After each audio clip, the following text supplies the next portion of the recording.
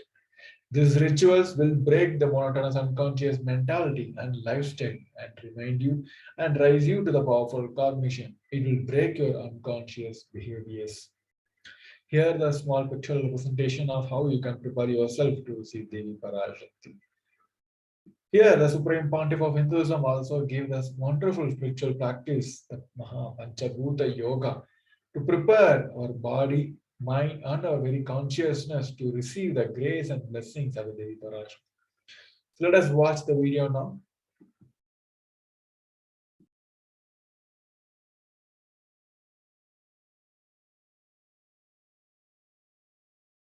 Paramashivoham. Om Nithyananda Paramashivoham. Om Nithyananda Paramashivoham. Om Nithyananda Paramashivoham. Nithyananda Paramashivoham. Om Nithyananda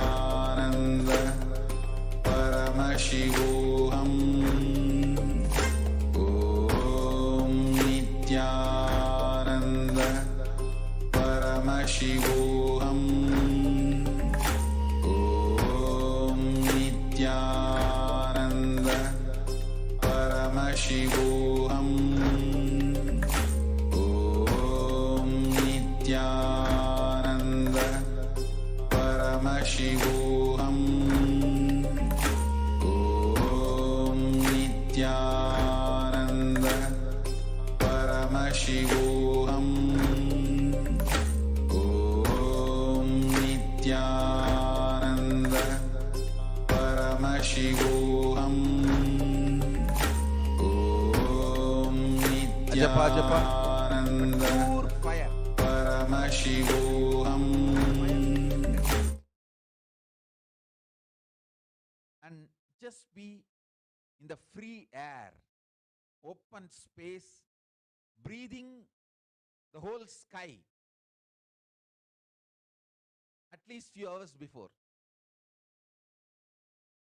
and intensely unclutch to get the power of the space, Akasha. See, listen. Akasha is an intense energy. Just like the other bhutas, like earth, water, fire, air, the Akasha also is a pure consciousness. It is intelligence, living energy. Once you start unclutching, you manifest Akasha's energy in you, consciousness in you. So do this Panchabhuta Yoga. Your questions will be surely answered immediately by Parashakti. If you just do this Panchabhuta Yoga and come for the Devi's Akashic reading, she will simply answer your questions. I'll repeat. Apply the ant hill mud and take bath, or even clay. Don't use any other chemical. Take bath just with a mud. Second, drink only water. No other food or juice at least for 10 hours ahead. If possible, that whole day. Third, intensify the Agni in your stomach without dumping any food on it. Just through the Omkara, Ajapa, Ajapa, ignite it, intensify it. Fourth, walk around and breathe in an open space at least for a few hours before. Fifth, try to unclutch as intensely as possible to receive the Akasha energy, Chitambara, Chitambara, that energy of cosmic space. With this Panchabhuta Yoga, come to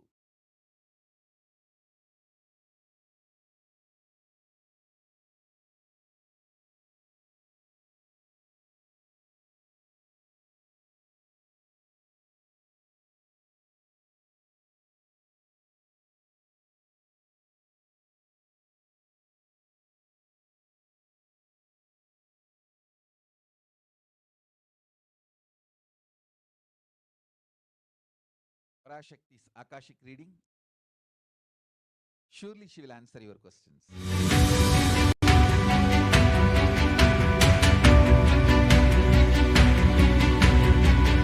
The moment you decide, your consciousness is the supreme identity you have. You will not empower your depression, your frustration,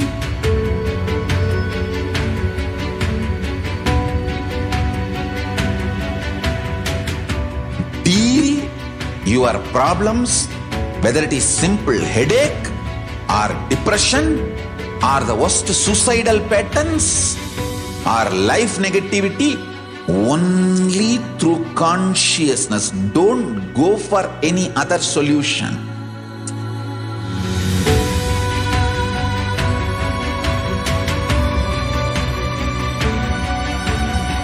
Don't keep stupid, toxic, life negative struggles inside.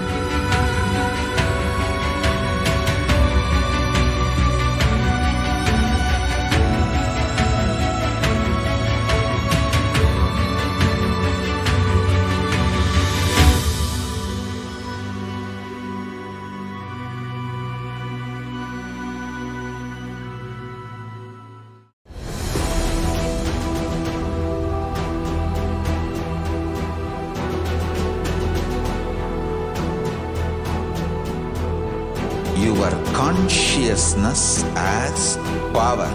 at this moment to swallow, digest, clean up all negativity and all toxins.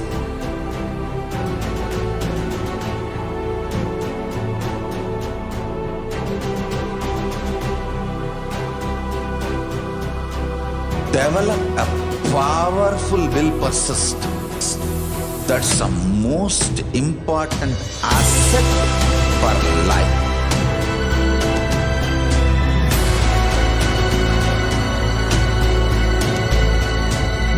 I am not giving you some life positive blah blah.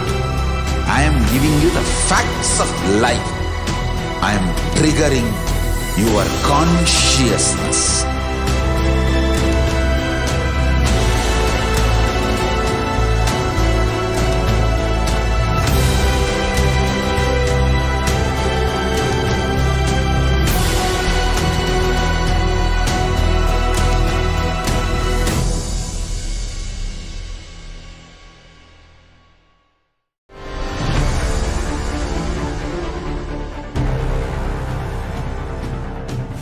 Time itself is nothing but your decision to struggle with the same rut.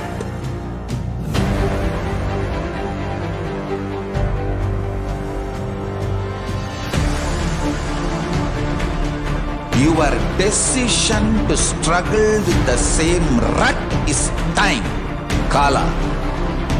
Your decision to swallow time is Kala Bhairava.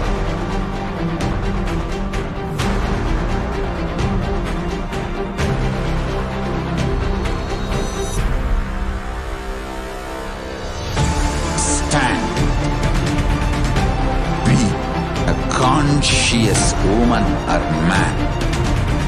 Be conscious being.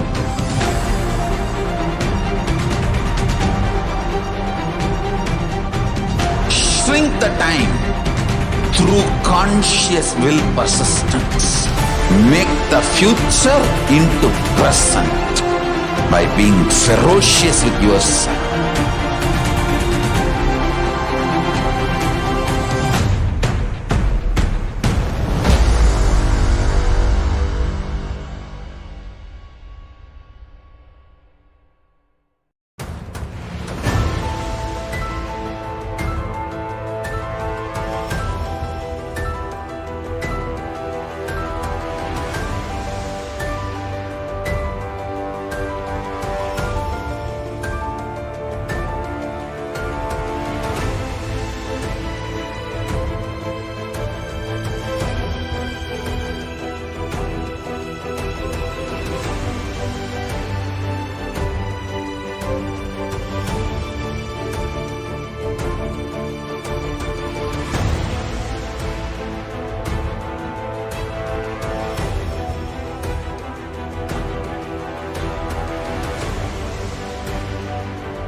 I am your Guru.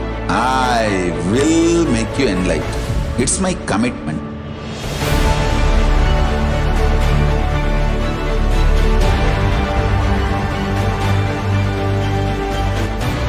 Till you become Paramashiva, I won't rest. Don't worry at all.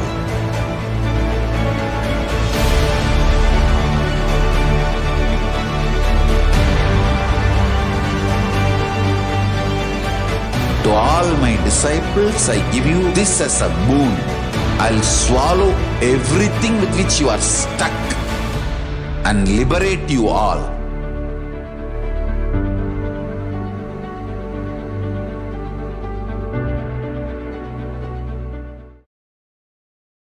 Yes, welcome back. Now let us move on to the next segment where we're going to see about the revelation from the Devi Parashakti. Here in this segment, we're going to watch a video where Devi has revealed about the current pandemic situation all across the globe. And we're going to look at the current state of the world, how this is manifesting as in line to the Parashakti's revelations. Let us watch the video now. With that, we'll be moving to see about the current state of the world.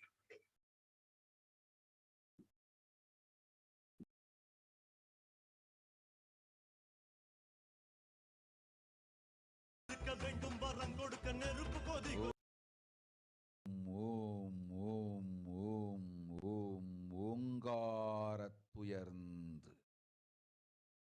பாங்காய் வேதமொடு ஆகமமாய் வெளிப்பட்டு ஹ்ரீங்காரமாய் மலர்ந்து பரஷோடசியாய் நிறைந்து 40 முக்கோணம் வாழும்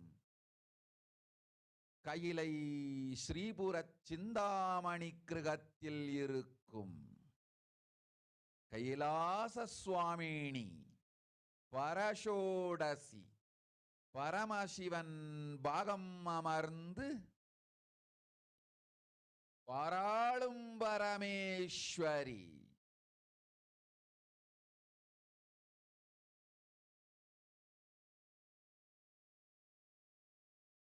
பரமசக்தி மனோன்மணி மீனாட்சி நித்யானந்தனாய் நிஜாவதாரம் கொண்டேன் இங்கு எல்லோர்க்கும் நல்வரம் தந்திட எல்லா நன்மையும் அருளிட ஹிரண்ய கர்ப்பஸ்வரூபிணி பிரம்மாண்டயோனி சாம்பவி சந்திரமௌலி ரபலா அபர்ணா உமா பார்வதி சாவித்ரி நவயவனா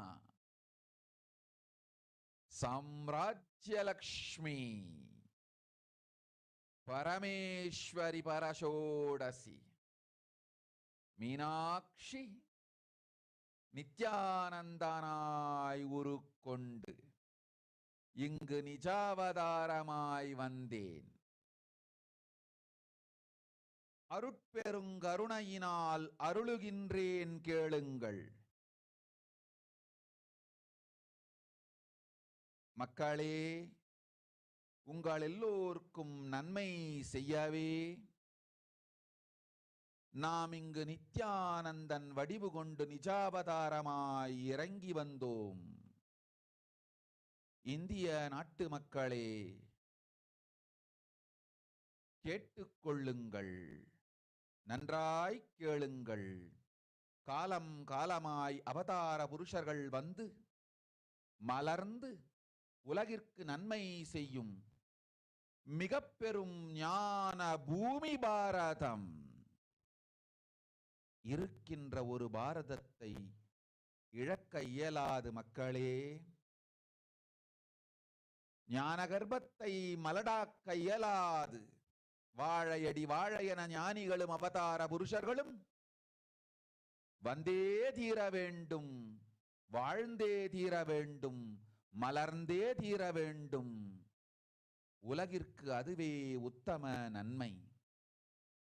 ஒரு சில கயவர்கள் மாயையில் சிக்கி செய்திட்ட சதிகளால் உலகை பலி கொடுக்க ஆகாது. சிருஷ்டி நஷ்டமடைய கூடாது. பிரபஞ்சம் அழிந்துவிடக் கூடாது. பிரளயத்து இருந்து இந்த பிரபஞ்சத்தை காக்கவே பெரும் கப்பல் நானொன்று செய்தேன். அதன் பெயரே ஆதி கைலாசம்.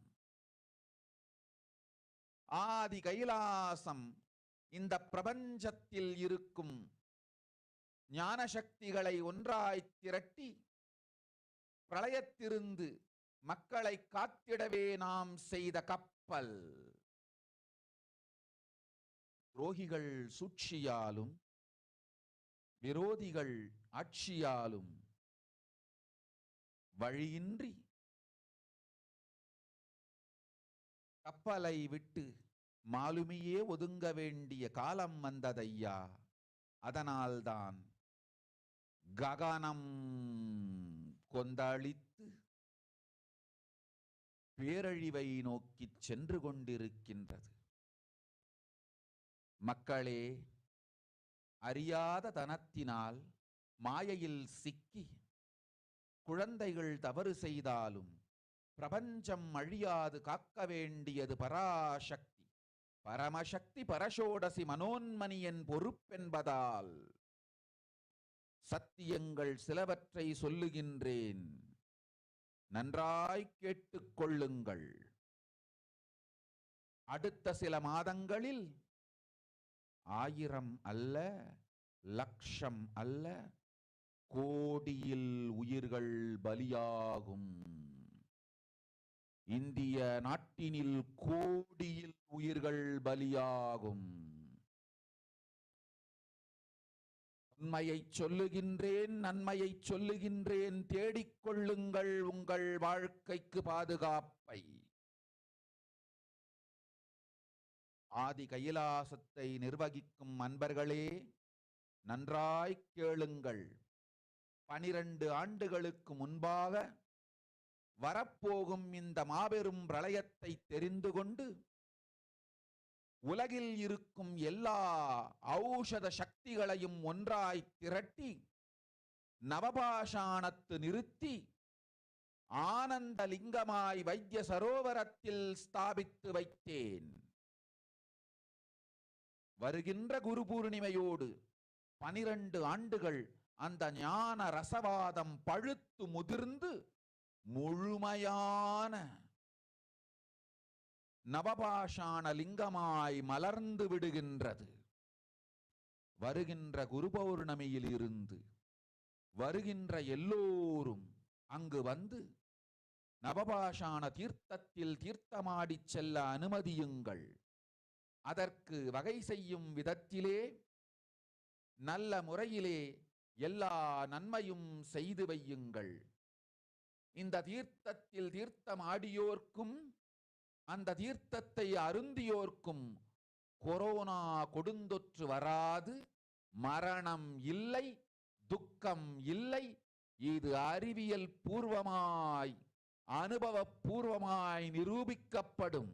அதனால் கோடிக்கணக்கில் மக்கள் வரிசையில் நின்று தினந்தோறும் வந்து நவபாஷாணத்தாலான ஆனந்த லிங்கத்தில், நித்யானந்த லிங்கத்தில் நீராடி வணங்கி நன்மை பெற்று செல்வார்கள். நன்றாய் கேளுங்கள் மக்களே. ஆதி கைலாசத்து நிர்வாகிகளே, இந்த ஒரு சேவையை உலகத்திற்கு செய்யுங்கள். நீங்கள் செய்த எல்லா கர்மங்களுக்கும் பிராயஷ்சித்தமாகும். நல் அமைதியும் ஞானமும் யோகமும் உங்களுக்கும் கிட்டும், உலகத்திற்கும் கிட்டும். 12 ஆண்டுகள் முன்பாக பராசக்தி நான் செய்து வைத்த நவபாஷாணம் சித்தித்து புளித்து பழுத்து முதிர்ந்து ரசவாத யோகத்தில் சித்தியாகி இன்று நிறைந்த நவபாஷாண நித்யானந்த லிங்கமாய் வைத்திய சரோவரத்தில் மலர்ந்திருக்கின்றது. இதை செய்த காரணம் வரப்போகும் பிரபஞ்சத்தின் பிரளயத்திலிருந்து மக்களை காத்திடவே. எல்லோரும் கேளுங்கள். ஆதி கைலாசத்து நேரடியாய் மறைமுகமாய் உதவி செய்து உடன் இருந்த எல்லோரும் கேளுங்கள். உங்கள் எல்லோரையும் நம்பியே இந்த படகை நாம் உருவாக்கினோம். இந்த பெரும் சேவையில் எல்லோரும் வந்து பாகமாயிருந்து கொரோனா வராதவர், வந்தவர், வந்து நீங்கியோர், இவர்கள் எல்லோருக்கும் மாபெரும் மருந்து நவபாஷாண நித்யானந்த லிங்கத்து தீர்த்த விருந்து. எல்லோரும் வந்து நல் நீராடி தற்காப்பும் பெற்று நோய் கண்டவர் நோயும் தீர்ந்து நன்மையெல்லாம் அடைந்திட இந்திய நாட்டு மக்களே, உங்களால் இயன்றதை செய்திடுங்கள். உங்கள் எல்லோர்க்கும் நல் பாதுகாப்பும் உண்டு, நல்லதும் உண்டு. என்னை இழந்தாலும் என்னை நீங்கள் மறுத்தாலும் உங்களை நான் காப்பேன். அஞ்சாதீர்கள். பெருங்கருணை பேரருளால் நான் செய்து வைத்த கப்பலை உபயோகித்து இந்த ஆழிப் பிரளயத்தின் பெருங்கூத்து ஊழிக் கூத்திலிருந்து உங்களை காத்துக் கொள்ளுங்கள்.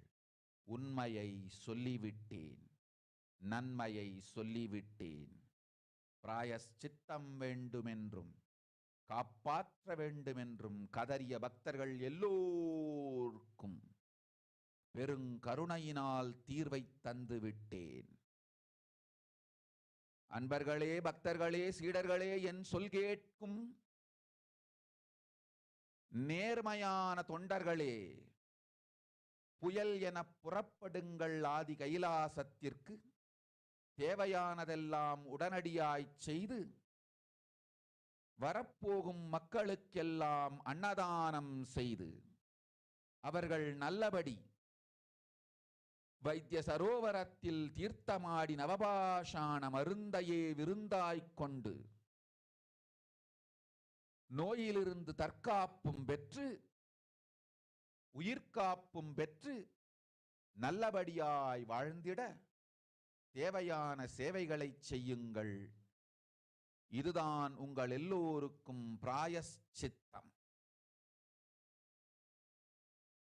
நித்யானந்தன் வடிவு தாங்கி நிஜாவதாரமாய் நான் இந்திய நாட்டில் வந்தபொழுது என்னை வைத்து வாழாத பெருங்குற்றத்திற்கு பிராயஷ்சித்தம் இதுவே உங்களுக்கு.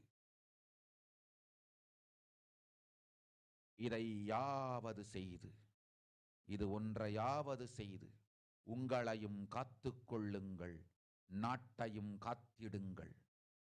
கோடிகளில் உயிர்கள் போகப் போகின்றது என்பதை நேரில் காண்பீர்கள். கண்ட பிறகுதான் நான் சொல்லும் வார்த்தையின் சத்தியமும் உண்மையும் உங்களுக்கு புரியப் போகின்றது. அழிவதற்கு முன் வந்து நவபாஷான மருந்தை விருந்தாய்ப் பெற்று மரணத்திலிருந்து உங்களை காத்துக் கொள்ளுங்கள். மக்களே, இது ஒன்றே வழி. ஓம் ஓம் ஓம். பெருங்கருணை பேரருளால் அன்னை பராசக்தி அருளினேன் சத்தியத்தை. இந்த ஒரு சத்தியத்தை உடனடியாய் புரிந்து கொண்டு உங்களுக்கும் உலகத்துக்கும் நன்மை செய்து கொள்ளுங்கள். ஆதி கைலாசத்து நித்யானந்த லிங்கத்தின் எல்லைக்குள் ஆருக்கும் கொரோனா கொடுந்தொற்று தீண்டாது. இந்த சத்தியத்தை அனுபவபூர்வமாகவும் அறிவியற்பூர்வமாகவும் முழுமையாக நீங்கள் புரிந்து கொள்வீர்கள். இது நிரூபணமாகும்.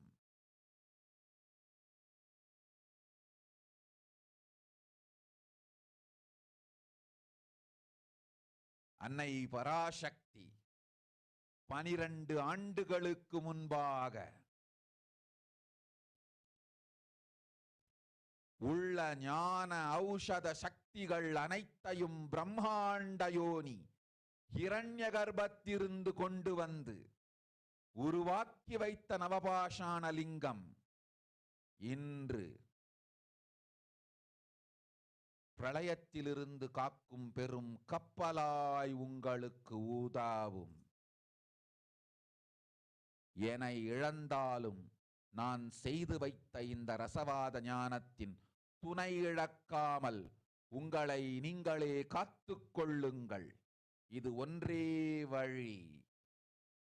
மக்களே, இது ஒன்றே வழி. ஓம் ஓம் ஓம் ஓம் Om.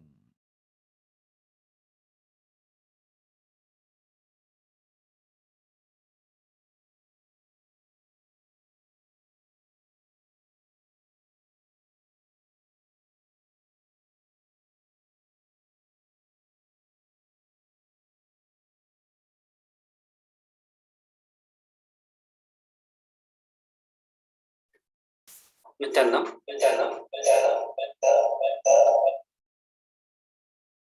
So now we'll look into the translation of what Devi Parashakti revealed just now. Devi Parashakti says, world cannot be sacrificed for the sake of conspiracy done by some ignorant thieves who got stuck in Maya. Srishti should not have loss, cosmos should not have destruction. To save the cosmos from Pralaya, I made a huge ship. Its name is Adi KAILASA. Adi KAILASA is the ship that will gather all the enlightened powers of this cosmos.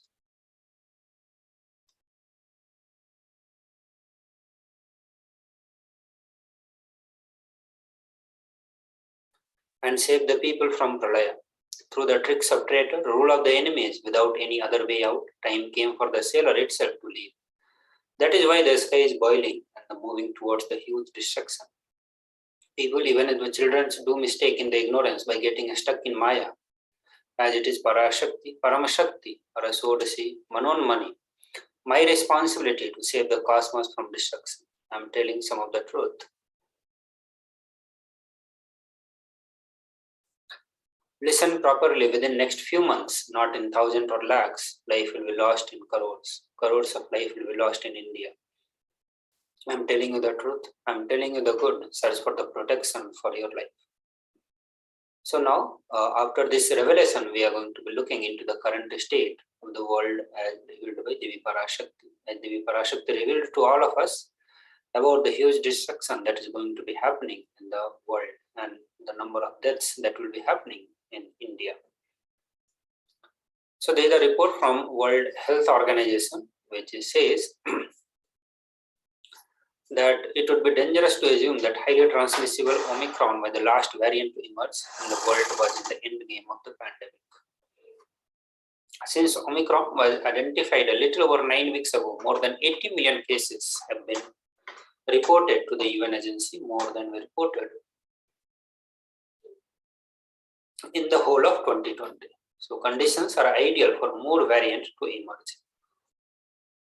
So this is the reports from World Health Organization, which is telling that this is not an end game of the pandemic. Means more and more pandemic we are going to be seeing, and also he says that conditions are ideal for more variant to emerge.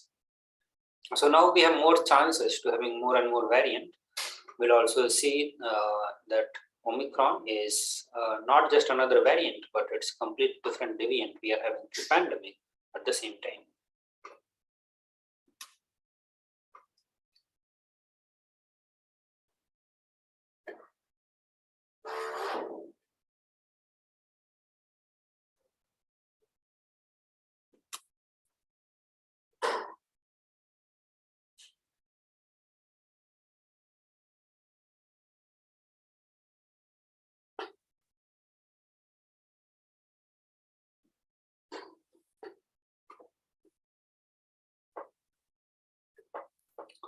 Here, India reported more than 306,000 new infections over the last 24 hours. The chances of third wave intensifying over the next 8 to 10 weeks grew. Omicron is now in community transmission in India and has become dominant in multiple metros, a report by Indian SARS-CoV-2 Genomic Consortium. So, as Devi Parashakti revealed that not just in thousands or lakhs, life will be lost in crores in India. We have started seeing that the number of infections have gone very high. It's going more than 300,000, 400,000. That's also just in the beginning of this pandemic. So as the time passes, we are getting more and more number of people getting affected with this. And also the Omicron is now in community transmission stage in India.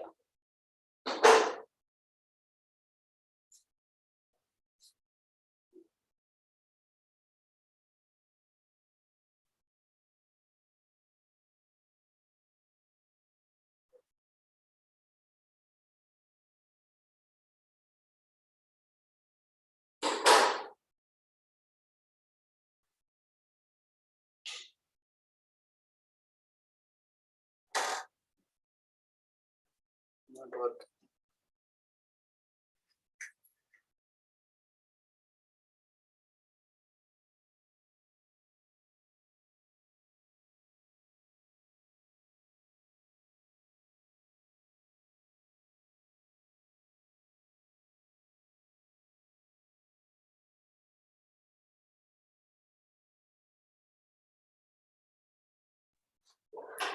So weekly positivity rate has risen to 17% in the week of January from the December last week, led by the highly transmissible Omicron variant. The country tally for overall infections reached more than 40 million, which is the second highest globally behind the United States. The country has seen almost 500,000 people dying of the virus.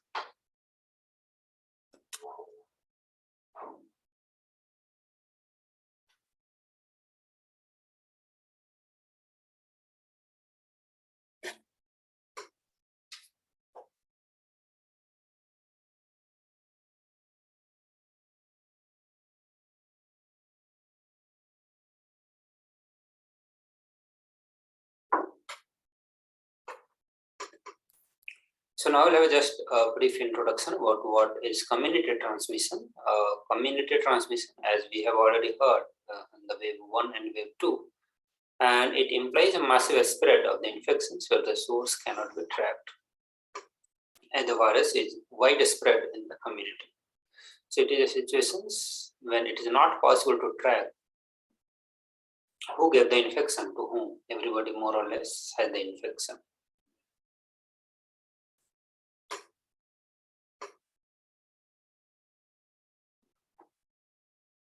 There is another report from Indian News which says that the Omicron variant of COVID-19 is being found in nearly 75% of the recent genome sequencing test results. And this was a report when India submitted a global database in the January compared to about 19% in the December. People familiar with the matter say that which shows that the fast rising presence of highly transmissible variant in the infected population.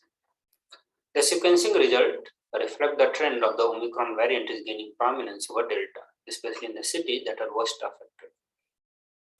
A government official said on conditions of anonymity, but that does not mean Delta is not present anymore within the community. We are also getting samples positive for Delta variant, therefore people need to be cautious.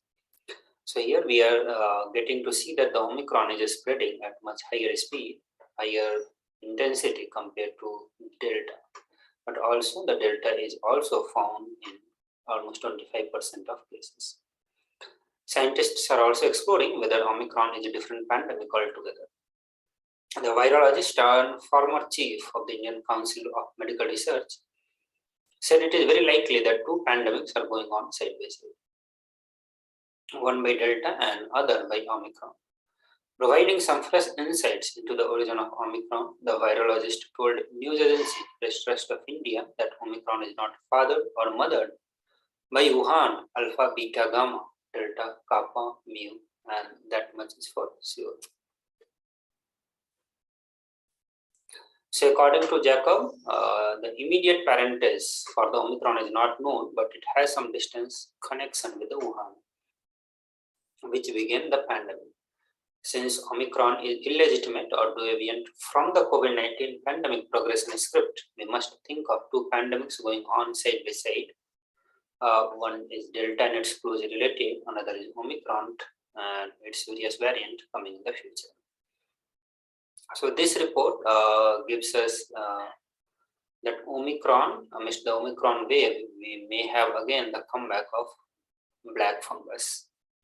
So as Omicron cases surge across India, the return of mucormycosis of black fungus is being dreaded by many. So last year, the second wave, rare yet lethal fungal infection caused by a group of mold called mucormycete led to many fatalities in the COVID patients.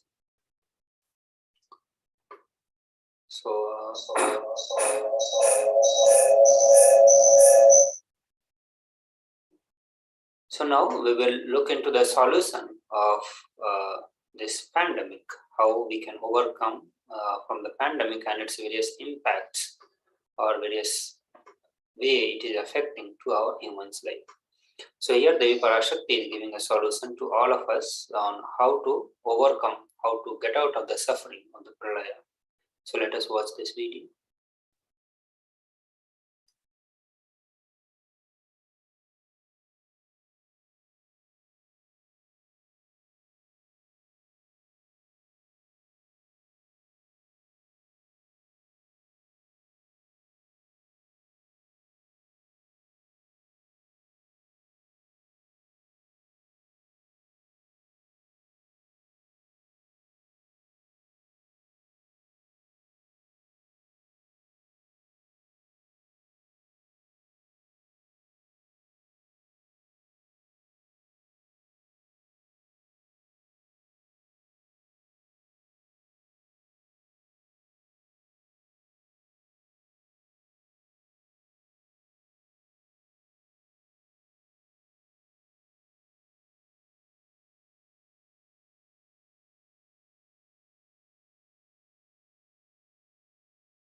Nithyananda.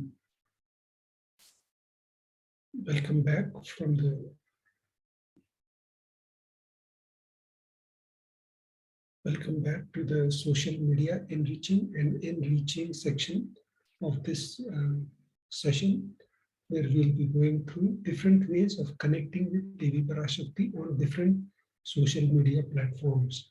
We'll go through how you can connect through YouTube, Facebook, and other social media platforms and ask your questions, comments, boons to Devi Parashakti.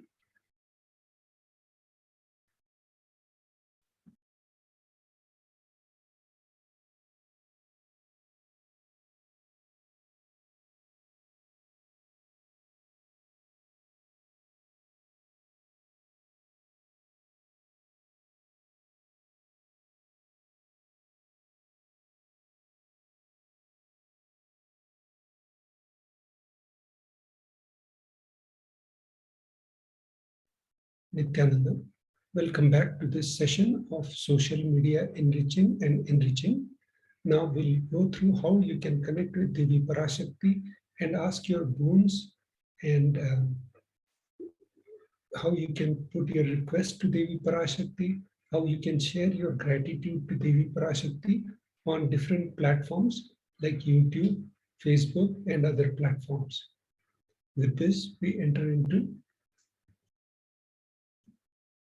how to connect with Devi Parashakti on YouTube Live.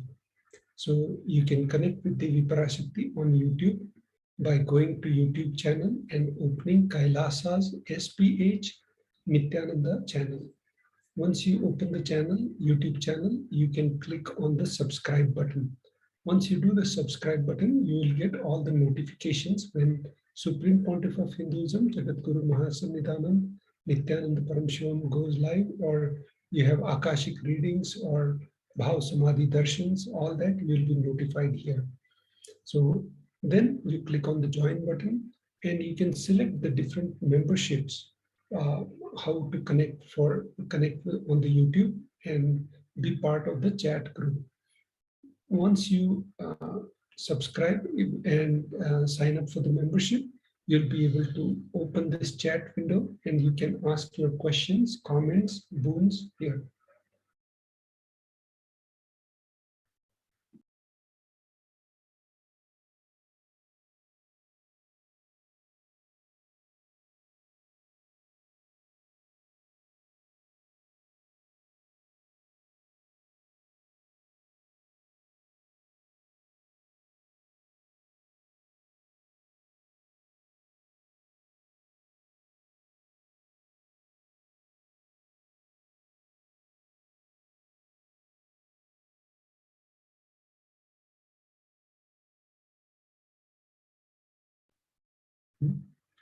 Nithyananda, sorry about the technical glitch. Now you can, so you can connect with Devi Parashakti on YouTube.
Nithyananda, welcome back. Sorry about the technical glitch. Now we'll go through comments on live YouTube video. So, how to connect with Devi Parashakti on different social media platforms. So the first platform we are looking at is how to connect with Devi Parashakti through YouTube video. So you can go on YouTube channel, and on YouTube you can pull up KAILASA's HDH Nithyananda channel. And once you go there, you can click on the subscribe button and you can click on the join button. When you do the join, you can select the different membership levels. And once you select the membership levels, then you can ask your questions, comments here in this feed. So when the Devi Parashakti is live, you can put your questions, comments here. So this is one way of connecting with Devi Parashakti. Now we can go to the next way of connecting with Devi Parashakti on Facebook. You can comment on live Facebook video, KAILASA's HDH Nithyananda Paramashivam. So here you go on like and follow KAILASA's HDH Nithyananda Paramashivam Facebook page. And once you do that, you can go when the Devi Parashakti feed is live, Akashic reading, Devi Parashakti is live, you can ask your questions, comments in this section here. So this is another way of connecting with Devi Parashakti. Then, as you know, now we have the Paramashivoham level 3 program, which is coming on March 1st on the auspicious Mahashivratri day. So you can put your intention for Paramashivoham 3 by updating your Facebook cover image to the special Paramashivoham cover page. So you head over to kailasa.org/Paramashivoham and scroll towards the end of the page. You can download the Facebook cover image and then you can upload the Facebook cover image on your Facebook profile. So this one way of connecting with Devi Parashakti and joining the Paramashivoham intention, submitting your Paramashivoham intention on Facebook. Now we can go to the next way of connecting with Devi Parashakti on Twitter. So the official channel of Bhagavan Sri Nithyananda Paramashivam is at Sri Nithyananda. So KAILASA's HDH Nithyananda Paramashivam. Once you open this Twitter channel account, you can click on the bell icon, so you will be notified of further future tweets, and click on the following. Once you see the Parashakti Akashic reading live on KAILASA's HDH Nithyananda Paramashivam Twitter account, you can click on the reply section. You can ask your questions in the reply section of the tweet with hashtag #AskTheAvatar. So here you can ask the avatar, you can ask your questions, comments, and all that. With this, we can move to the next way of connecting on Instagram. You can ask your questions on Instagram feed post. So the official channel for Instagram is Sri Nithyananda, SRI Nithyananda. And here you can click on follow Sri Nithyananda on Instagram. And you can ask your questions in the comment section here. So this is one way of connecting and asking your questions on Instagram. Now we move to the next way, which is WhatsApp. On the WhatsApp, you can go to connect with Devi Parashakti on kailasa.org. kailasa.org. It is KAILASA, kailasa.org. So this is our official channel, and on that you will see all the latest updates on the KAILASA website, and you can click on the chat on WhatsApp button. Once you click on that, you can ask your questions here in the chat box here. So this is one way of connecting with Devi Parashakti. Now we'll conclude this section of the social media by after a short break. And before that, in the next session, we'll connect with how you can offer different sevas to Devi Parashakti. So we'll take a short break and come back.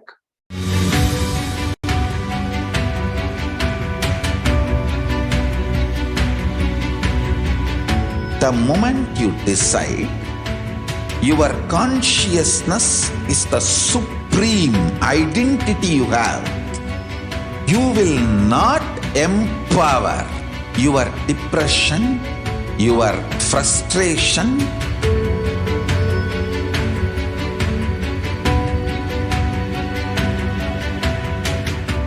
deal your problems, whether it is simple headache or depression or the worst suicidal patterns or life negativity, only through consciousness. Don't go for any other solution.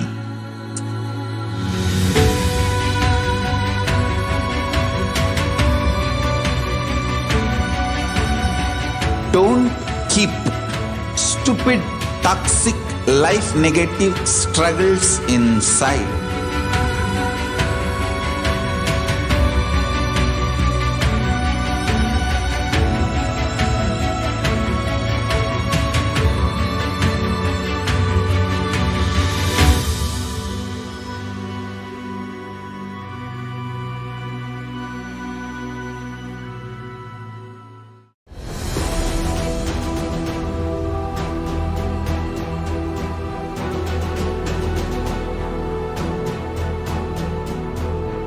Your consciousness has power at this moment to swallow, digest, clean up all negativity and all toxins.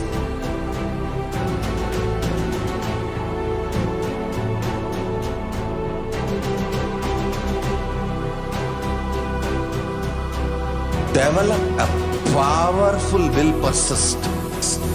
That's the most important asset for life.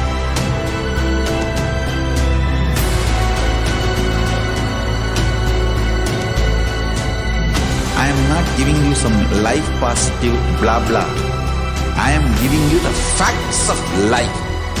I am triggering your consciousness.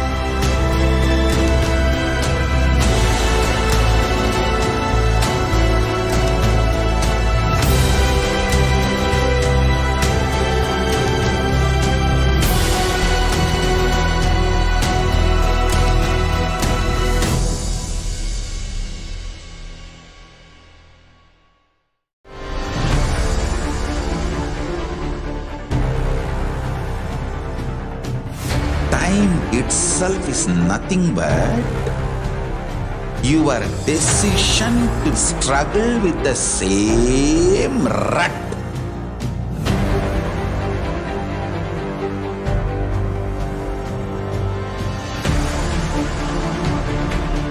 Your decision to struggle with the same rut is time, Kala.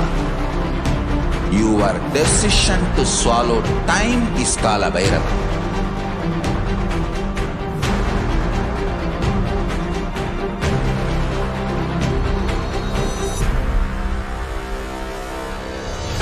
Stand.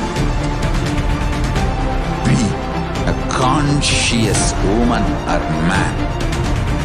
Be conscious being.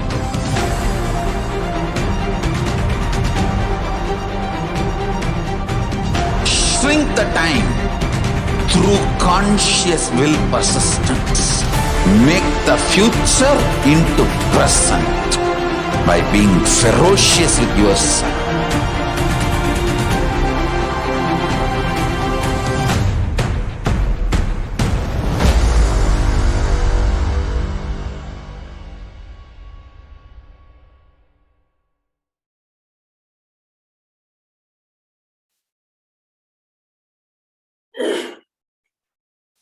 Nithyanandam, welcome back. Now we'll be going through the section of offerings to Devi Parashakti.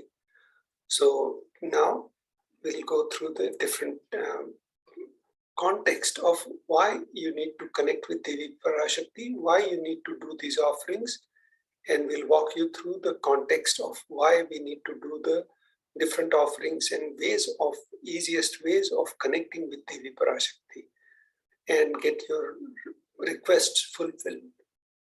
So first, Shastra Pramana for connecting with Devi Parashakti is from Srimad Bhagavatam. Dharmaya yashasirthaya kamaya svajanaya cha panchadha vibhajan vittam ihamutracha modate. One part should be used for dharma. Second, for yasha, public works which bring fame to the oneself. Third, should be reinvested to generate more wealth. Fourth, for kama, enjoyment of material things. And fifth, for one's family and friends. So 20% should be donated for dharma.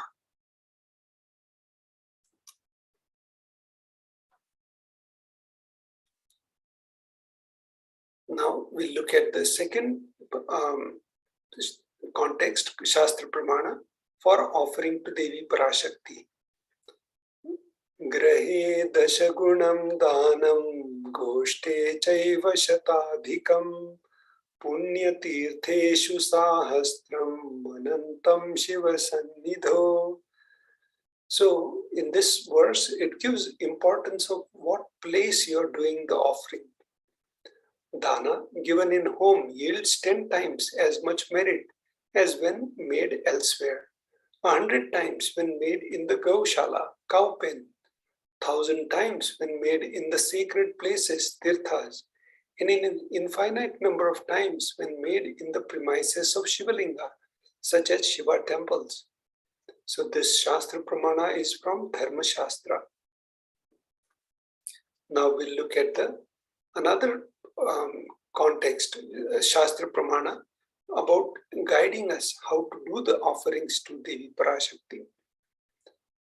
Danam trividamitetam kanishtam jeshtam adhyamam tatra naishreyasam jeshtam kanishtam swartha siddhaye karunyat sarva bhuteshu samvibhagastu madhyamaha. So Brahmanda Purana, verse 55 and 56. So dana given in order to achieve moksha, nishreyas, is considered the most valuable form.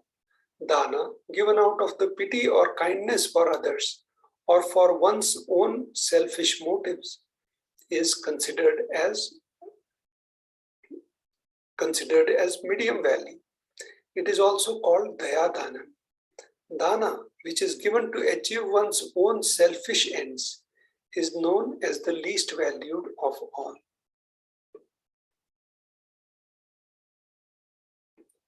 Now we'll look at the first offering to Devi Parashakti, the e-hundi.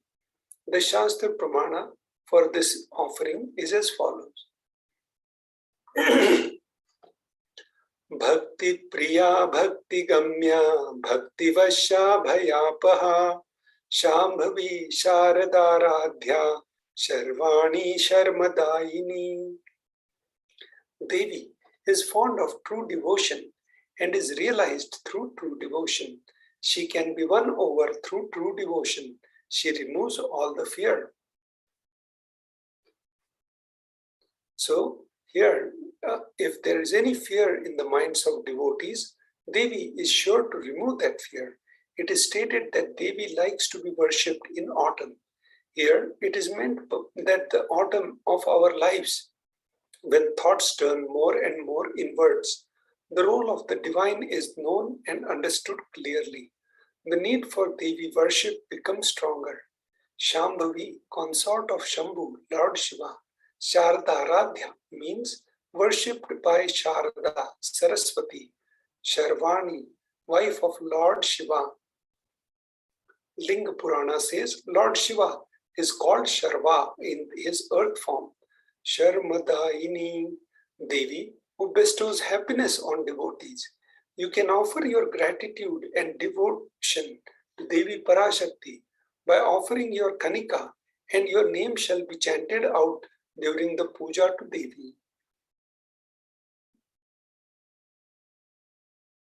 Now we'll look at the next offering to Devi Parashakti, Sankalpa chanting. The donation for this offering is 1 USD. The Shastra Pramana for offering to the Sankalpa chanting is as follows. Tayyetan moyate vishvam shaiva vishvam prasuyate saya chitta cha vijjanam tushtaruttim prayashati.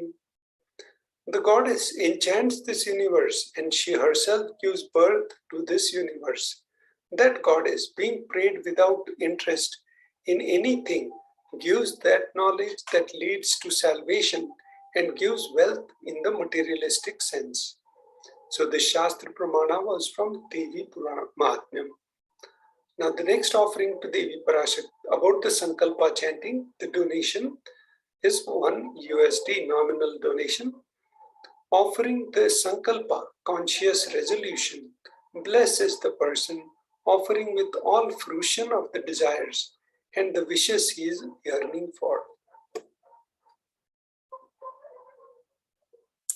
Now we'll enter into the section about the importance of divine element.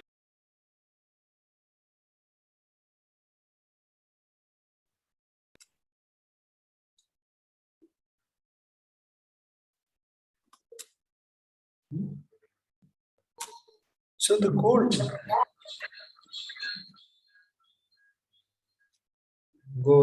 is present.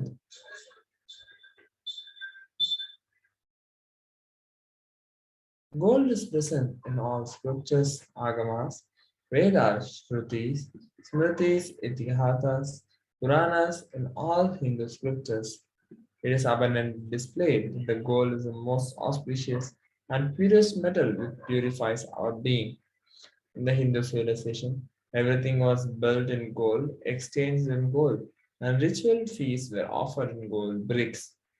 When one was to be saved from life-threatening illness, gold was offered as a ritual fee. Gold was in abundance and used for weighing equivalent amounts of commodities, including cows. Kings were built with Kingdoms were built with huge doors of gold. The street would have huge columns and huge archways made of gold, and horses, cows were dressed in gold. Hindu civilization thrived on the banks of Ganga, on the banks of rivers of gold. Indus River was called Hirnamaya, the river of gold, in Rig Veda. The river Saraswati was called as Hiranyavardhani in Atharva Veda. Gold is the supreme element for offering gifts to the ones we love and revere. Temples are constructed and paved in gold. Deities are made in gold and decked and adorned in gold because it preserves the enlightenment energy for thousands of years. It lasts forever. The next offering we have is the Devi Parashakti. It's the Sahasranama Swarnakasu, which costs around 75 to 25 251 USD. Nama Parayana Prita. She who likes reputation of her various names from the Lalita Sahasranama, verse 731. This is the offering of 1008 names of Devi Parashakti. It's a very special and unique archana offered to Mahameru of Devi Parashakti. Offering gold coin to Devi Parashakti is to manifest any dimension or attribute of her or that you always wanted to imbibe within you. The next offering we have is the Muktangudi finger ring, which costs from 251 or 501 to 750 USD.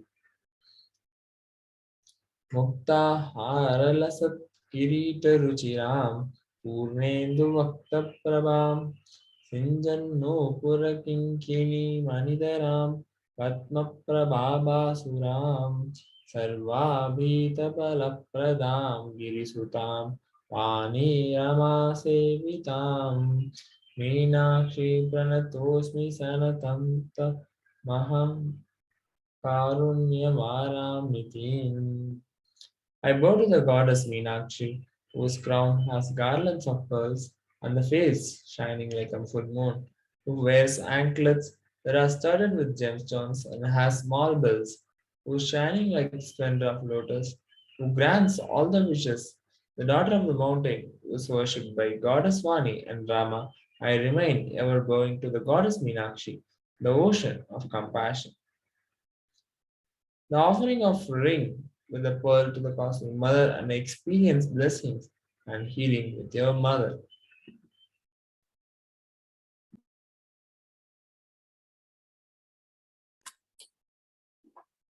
Now, we'll look at the next offering to Devi Parashakti, which is Swarna Padma Pushpa, golden lotus. The donation is 600 USD. The Shastra Pramana for this offering is from Kamikagama verse as follows. Ashtaviddeshwaropeta Kumbhavarna Samayutam Sarve Sasutra Vastradhya Hema Pankaja Bhushita Sapidhanasya Kurascha Pakava Bilva Phalaprabha Snapanadhyasam Siddha Pramanena Samanvita. All the kalashas should be bound around with suitable thread and covered with a new cloth. They should be adorned with lotus flower made of gold. There are hundreds of scriptural references for using lotus in the worship of Paramashiva. Almost everything in the worship of the ultimate involves the consecration of deities of worship or meditating on the mudras and asanas used during worship involves the lotus flower, lotus leaf, lotus pericarp, lotus petals. The lotus is a divine flower. Shakti of Paramashiva is also called as lotus. Base of Paramashiva Linga is lotus. The disciple of Paramashiva is also considered as the lotus about to bloom. Offer the gold lotus in any size you wish to and express the gratitude to the tyaga and sacrifice of your mother. The next offering to Devi Parashakti is Swarnamethi, the golden toe ring. The donation is 750 USD. The Shastra Pramana for this offering is as follows. Nakha diditi sanchanna namajjanatamo guna padadvaya prabhajala parakrita saroruha. You, whose brightness from the toenails destroy the darkness of ignorance from the minds of your devotees who prostrate at your feet, you whose brightness from your 2 feet overpowers that of the lotus flower too. Shlokam number 83 of Saundarya Lahari, which states that the nails have been sharpened by constantly being touched by the crowns of celestial beings who always prostrate before Devi. Tamoguna is darkness. In this stotram, tamas is indicative of the ignorance in the minds of devotees, and by constantly prostrating before Devi, their ignorance is removed and they attain knowledge. Offer the toe ring to Devi, adorning her sacred feet, to be in constant gratitude for receiving her blessings in even the most difficult aspects of our life. Swarna Mangatika, gold hairline jewelry. The donation is 750 USD. It's also called Chudamani in Sanskrit. The Shastra Pramana for this offering is Sudha Sarabhi Varshini. She who makes nectar flow in all your nerves from Sahasrahara, that is, she who gives the very pleasant experience of the ultimate. The Mangatika represents the nectar flowing from Sahasrara Chakra, which is fully opened. Offer the Mangatika to Devi and receive blessings of achieving the blissful state of overflowing gratitude and space of complete completion. Now we'll enter into the section of offerings to the Guru after a short break.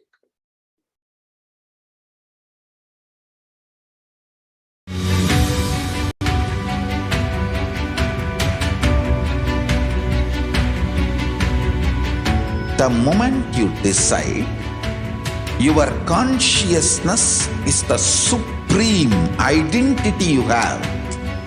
You will not empower your depression, your frustration,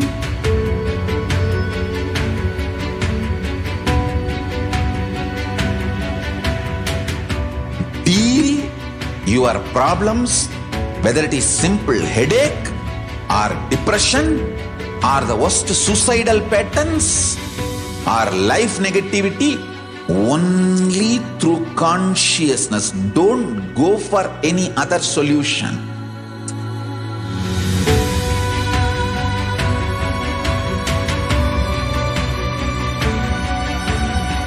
Don't keep stupid, toxic, life negative struggles inside.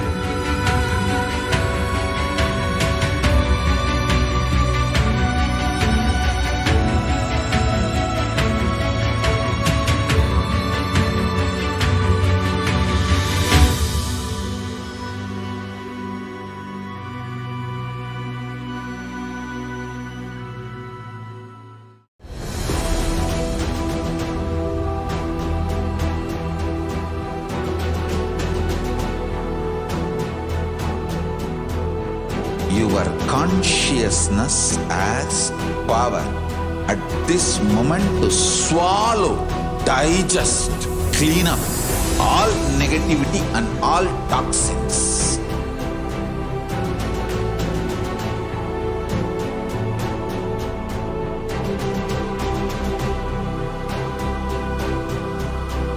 Develop a powerful will persistence.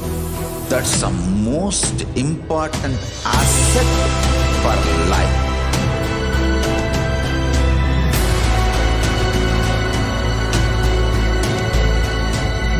I am not giving you some life positive blah blah. I am giving you the facts of life. I am triggering your consciousness.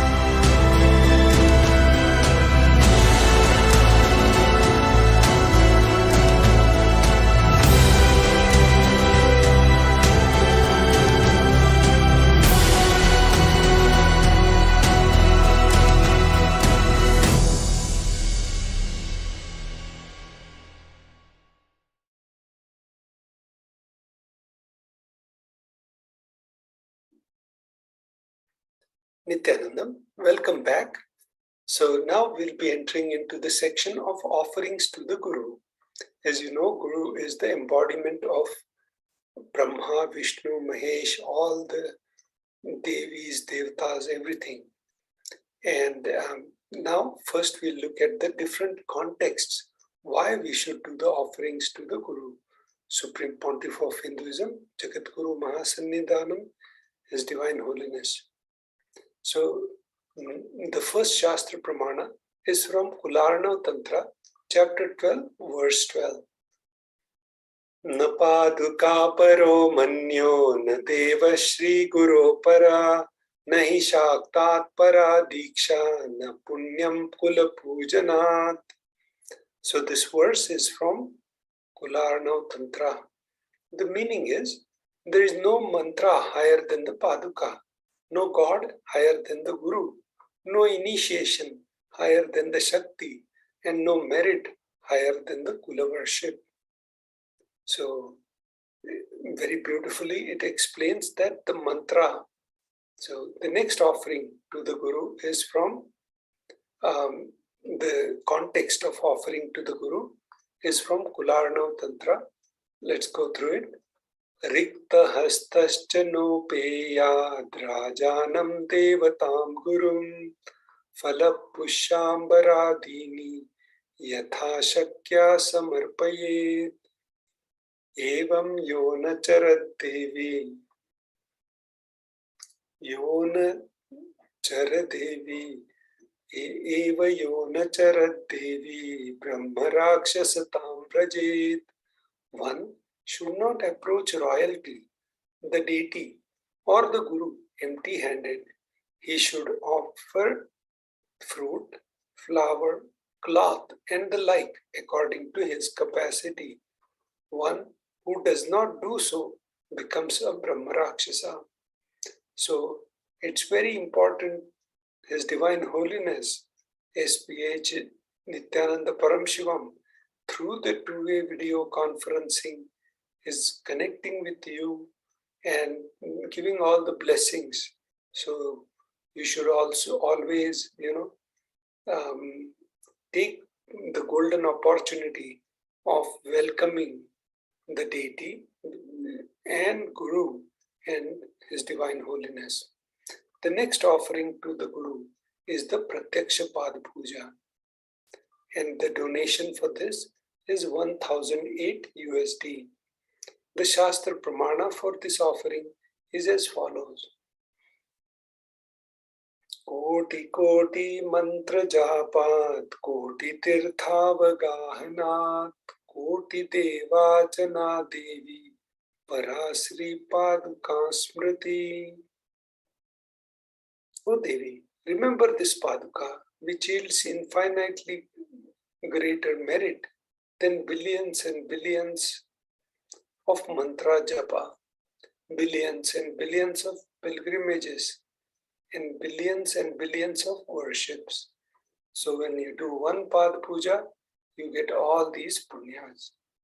Now we'll look at the next offering to the Guru, Vastra Seva, and the donation is 1008 USD.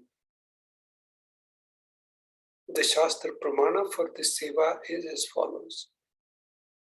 Nakhadiditi sanchanna namajjanata moguna padadvaya prabhajala parakrita saroruha. The illuminating splendor of Devi's toenails dispel the darkness of ignorance of devotees prostrating at her feet.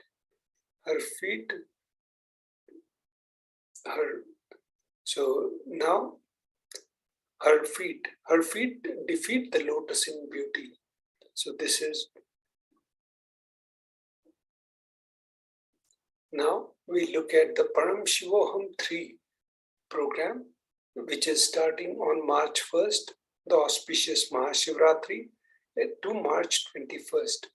So you can register first for the program by joining at the registering at kailasa.org/Paramashivoham.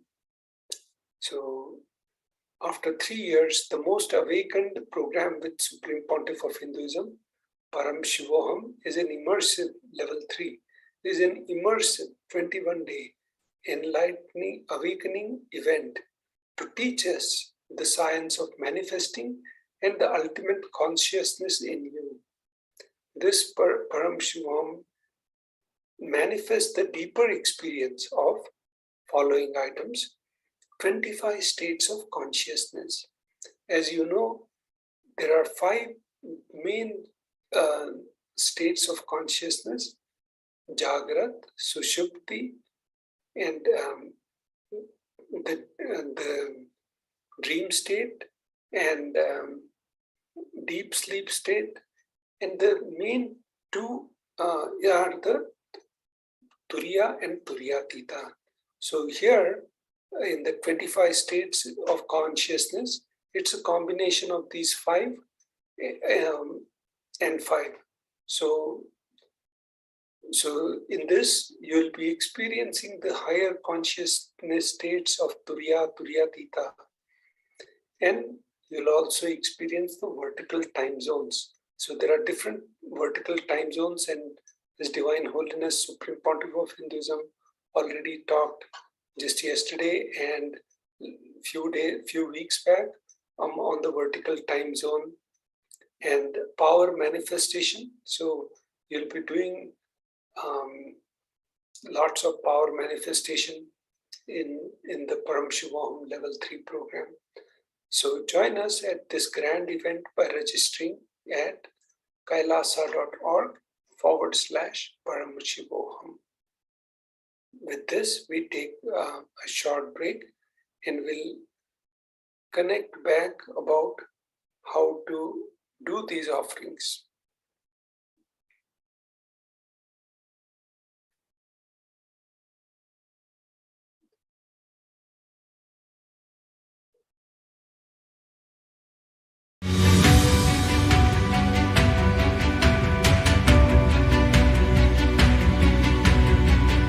The moment you decide, your consciousness is the supreme identity you have.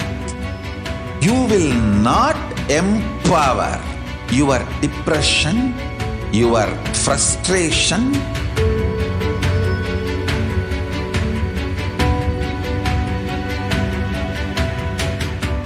deal your problems, whether it is simple headache or depression or the worst suicidal patterns or life negativity, only through consciousness. Don't go for any other solution.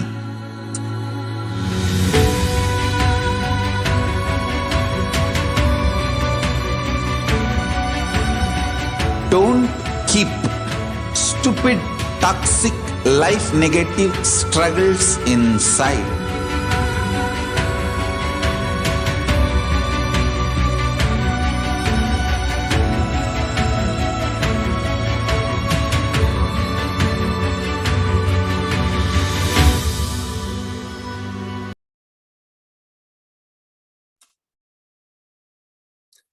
Nithyananda, welcome back. Now we'll go through the section of offerings to Devi Parashakti. We'll guide you through how to do these different offerings to Devi Parashakti.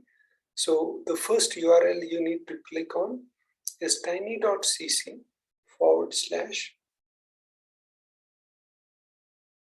So tiny.cc/Bhavasamadhi.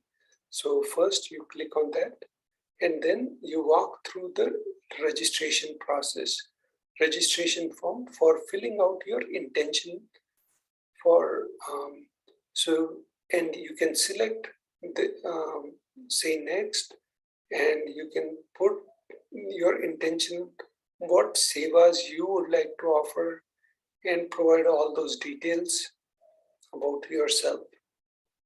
Once you are done with that part, then you can go to Parashakti Samadhi Darshan donation and you can select different items which allow you to do the Bhav Samadhi Darshan donations. So with this, you can select the quantity, how much quantity you want for different sevas, like 1, 2, 3, how much quantity, you fill that and then you do the next button. And then you do the proceed to checkout by doing all the necessary payment transactions to complete this part. Once you do the checkout, so here you see how the tiny.cc Devi offerings and how to fill out the form and submit it. Once you do your payment part, after that, you can come to this page, the tiny.cc/Sankalpa 2021.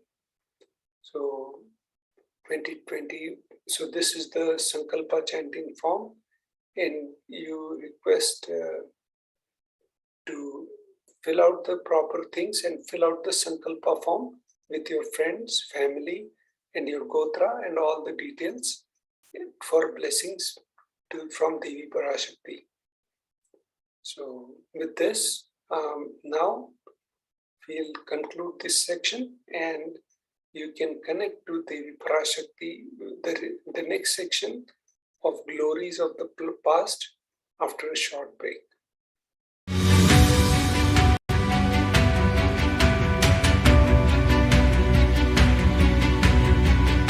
The moment you decide, your consciousness is the supreme identity you have. You will not empower your depression, your frustration,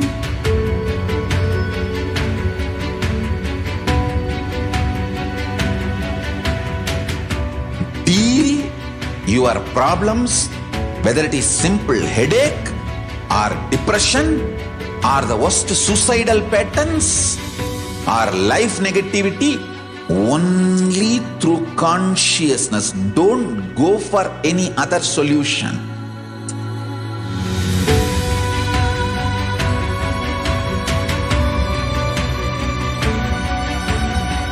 Don't keep stupid, toxic, life negative struggles inside.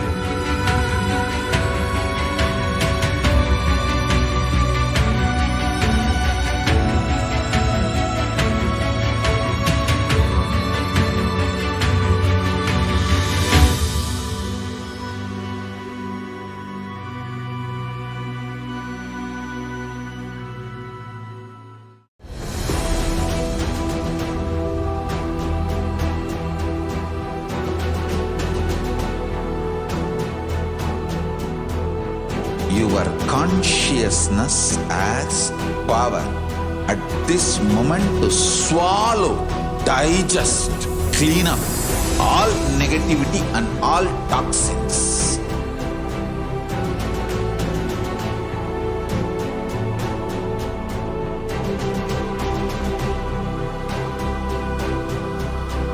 Develop a powerful will persistence. That's the most important asset for life.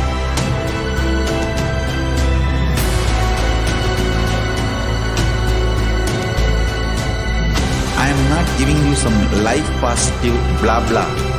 I am giving you the facts of life. I am triggering your consciousness.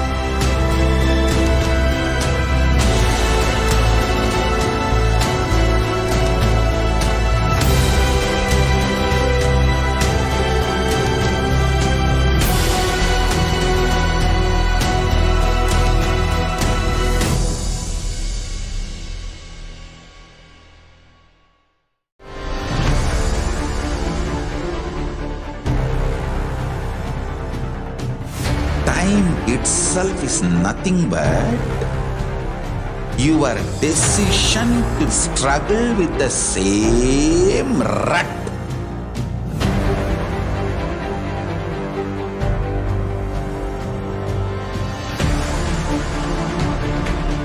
Your decision to struggle with the same rut is time, Kala. Your decision to swallow time is Kala Bhairava.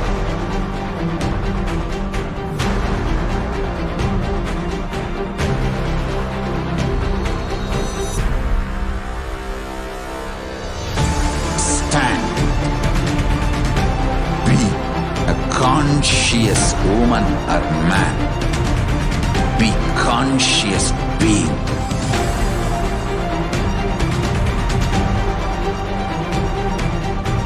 Shrink the time through conscious will persistence. Make the future into present by being ferocious with yourself.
I'm your Guru. I will make you enlightened. It's my commitment.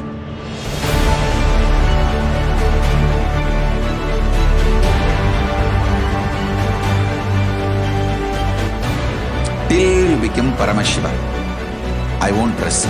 Don't worry at all.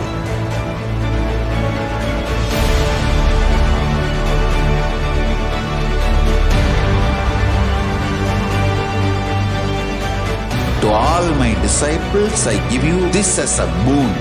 I'll swallow everything with which you are stuck and liberate you all.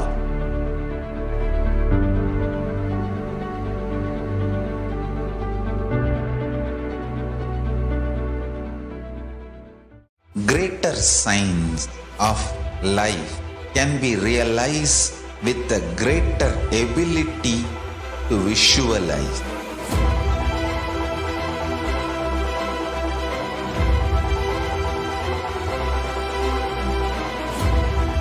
Greater science is the equivalent word for Hinduism.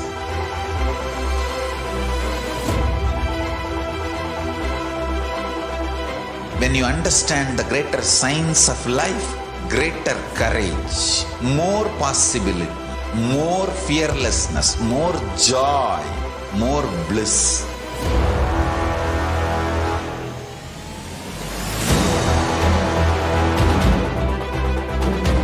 When you visualize Paramashiva with 25 heads, 75 eyes, 50 hands, your consciousness becomes ferocious, and that ability to visualize, you will get involved in everything deeply.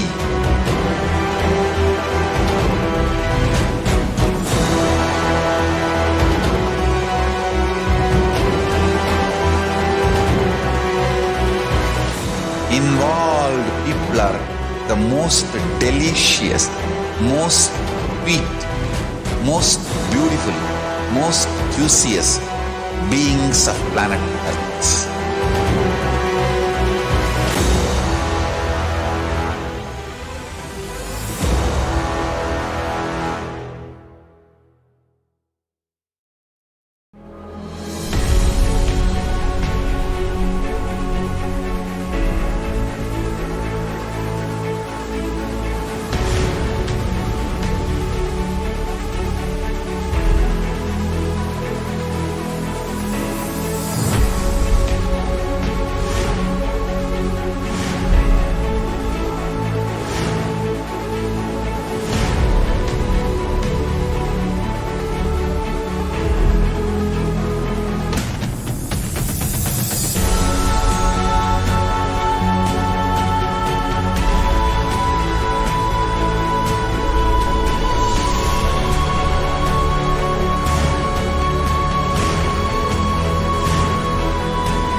The moment you decide, your consciousness is the supreme identity you have.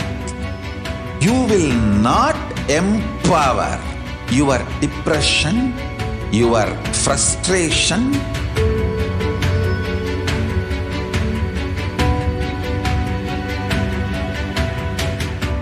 deal your problems, whether it is simple headache or depression or the worst suicidal patterns or life negativity, only through consciousness. Don't go for any other solution.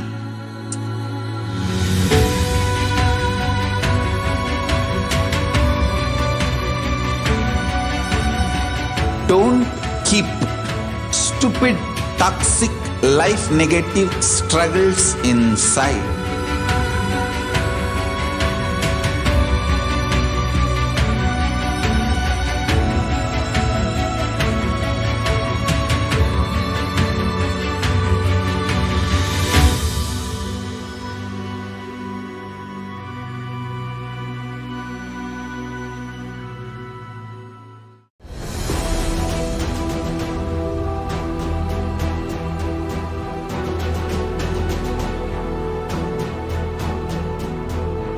your consciousness as power at this moment to swallow, digest, clean up all negativity and all toxins.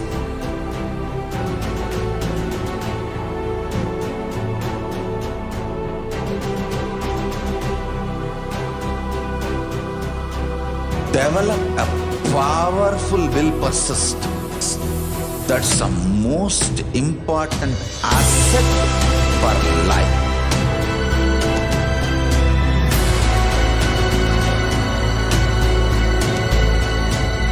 I am not giving you some life positive blah blah. I am giving you the facts of life. I am triggering your consciousness.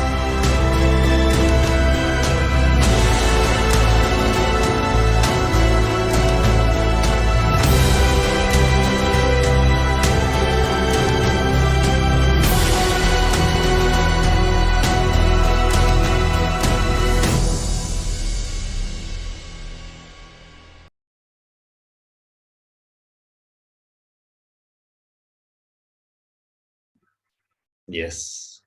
So welcoming each and everyone back into this segment of glimpses of the glorious past on the 1st of February. So in this segment, we go through the years since the Supreme Pontiff of Hinduism started his public life, and we are reviewing and seeing the various contributions and activities that the Supreme Pontiff of Hinduism performed as he is in his way of reviving the authentic Hindu Dharma through establishing the nation of Sri KAILASA, the only Hindu nation. So without further ado, we'll be jumping into the first year of today's program. So here we have pictures of the Supreme Pontiff of Hinduism on the 1st of February 2004. The Supreme Pontiff of Hinduism conducts the Ananda Purana Program Convention in Los Angeles. So the Supreme Pontiff of Hinduism traveled around the world, making himself available, conducting programs, and reaching out to people. And here we can see a few pictures of the Supreme Pontiff of Hinduism doing that in Los Angeles, conducting the Ananda Purana program.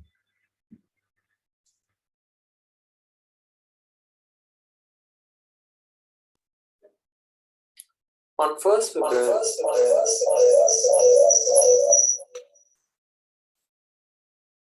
sorry for making a glitch. On 1st February 2005, the Supreme Pontiff of Hinduism, Bhagavan Nithyananda Paramashivam, explained to his delegates and the Kailasa Vasis devotees disabled around the world about going beyond name and descriptions, using a lion and a sheep analogy. When one realizes that one is a lion, a different life, dimension, and space will be waiting for one. But we are the Dalai Lama of whether to stay in the current sheep's life or take the risk of understanding a lion's life.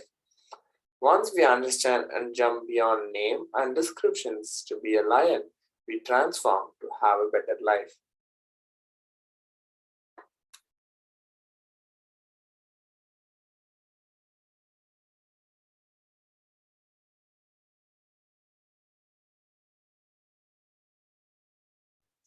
So entering into the year 2007, seeing the Supreme Pontiff of Hinduism conducting the satsang, the presidential address, revealing that the secrets of an unclutched space and how being unclutched is a simple decision you take. In his inimitable style, he delivers not just the message, but also the experience of unclutching to all.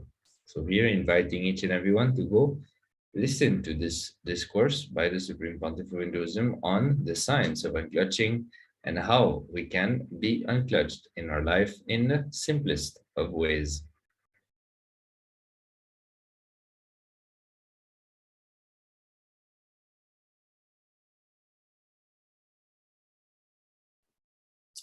On 1st February 2009, Supreme Pontiff of Hinduism goes to Tamil Nadu, the Coimbatore city in Tamil Nadu, and conducts the Kalpadaru program, Kalpadaru convention, and he also visited many devotees' house as part of the house visits.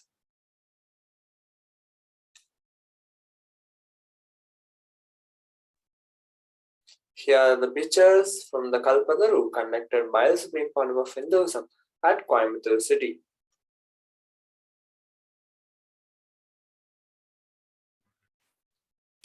Seeing now the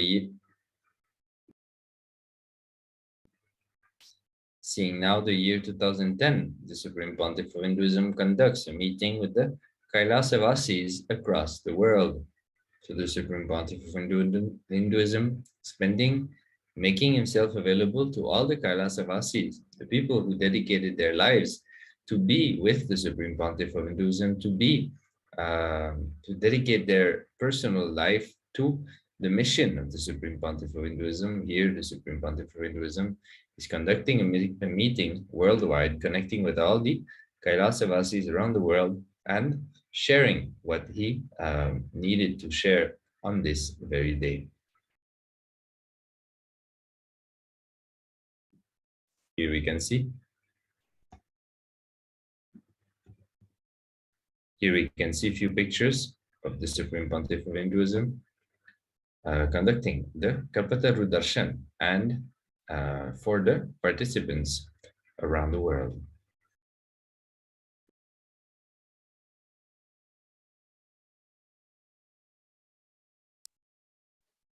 On 1st February 2013, the Supreme Pontiff of Hinduism intercepted the 8th verse of chapter 2 of Katha Upanishad. In his presidential address, Supreme Pontiff of Hinduism shares that spiritual wisdom can never be grasped unless it is taught by an enlightened being. It can be realized only beyond logical reason, imprinted into the bone marrow. Thus, the 4 tattvas can only be taught by one who is living them completely. By only one who has accomplished authenticity can become an acharya. The way to discern whether a devotee has achieved authenticity is to note whether he can listen, whether he is in the space of listening. If he listens patiently without any tiredness to every speaker, he is integrated and has found his authenticity, then is able to effectively transmit the truth to others. That is what Swamiji calls as Sharana.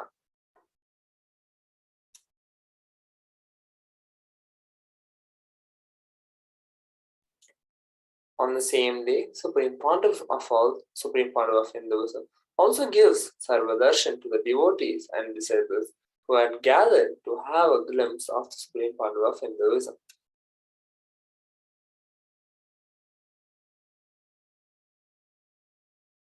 Supreme Pontiff of Hinduism also receives the Pratyaksha Pada Puja from devotees across the world.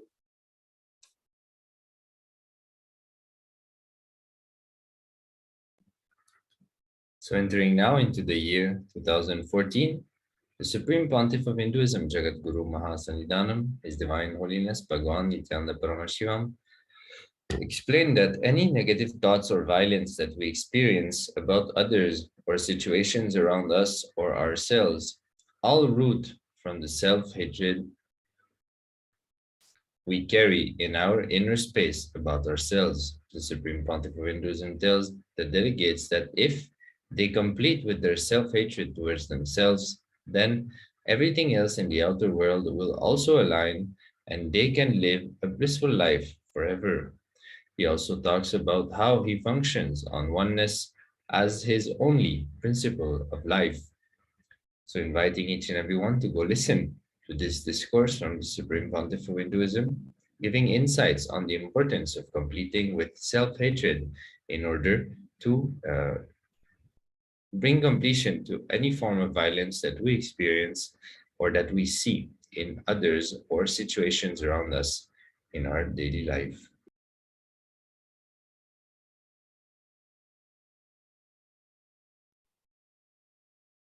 On 1st February 2015, the Supreme Pontiff of Hinduism continues with the Upanishad series leading Advaita.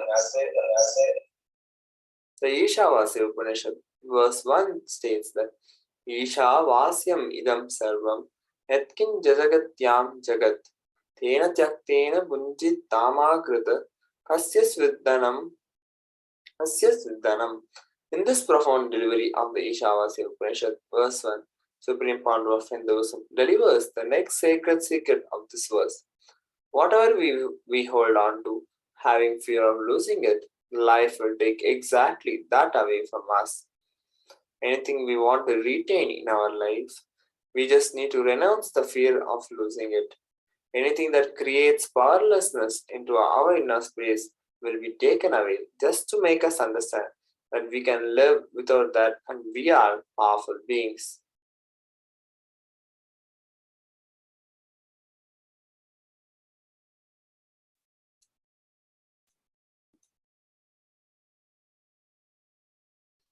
On the same day, Supreme Pandava of Hinduism also receives the Pratyaksha Pada Puja from the devotees across the world, accepting their gratitude in the form of Pratyaksha Pada Puja. Supreme Pandava of Hinduism also gives the Kalpataru Darshan for the devotees and disciples, Kailasavasis, who had gathered there to attend the Supreme Pandava of Hinduism satsang.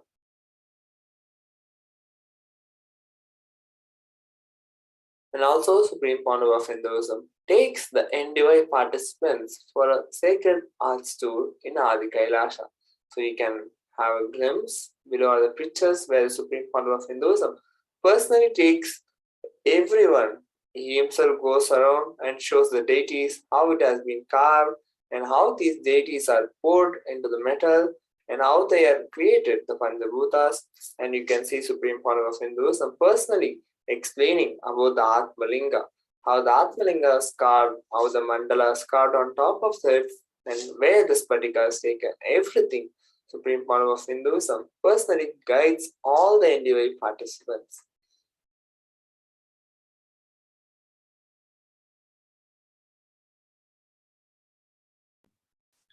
So entering now into the year 2016, the Supreme Pontiff of Hinduism conducts the living Shuddhadvaita Shaivam process.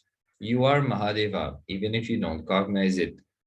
Nitya Arogya Yoga for Health participants had a tour of the Adi Kailash campus, including the banyan tree, sacred arts, the healing pond by the Sarovar with the unique 21-foot Navapashana Linga. The Vaitishwara Homa was also conducted for bestowing health and wellness to the Nityananda Yoga for kids. All participants read through their third eye. The daily Kalpataru program are aired live in Kannada. Hinduism's 2 million source books, 20 million base commentaries were introduced in the Hinduism past, present, and future class from the Adi Kailasha. 100 and plus lives enriched through the Venkateshwara Kalyanam, giving the right context for abundance to flower in your life. So let us have a quick look of the various activities which took place on this very year.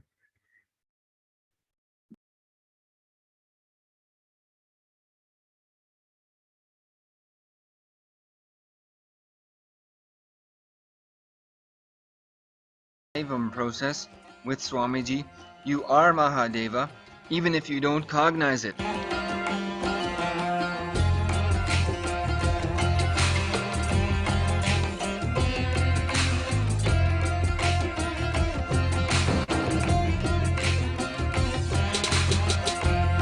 Nitya Arogya Yoga program for health conducted by Swamiji, including a tour of the Adinam Sacred Banyan Tree, Sacred Arts University, the most prolific producer of authentic deities of Sanatana Hindu Dharma, and the healing pond Vaidya Sarovar with the unique 21-foot Navapashana Nithyananda Linga.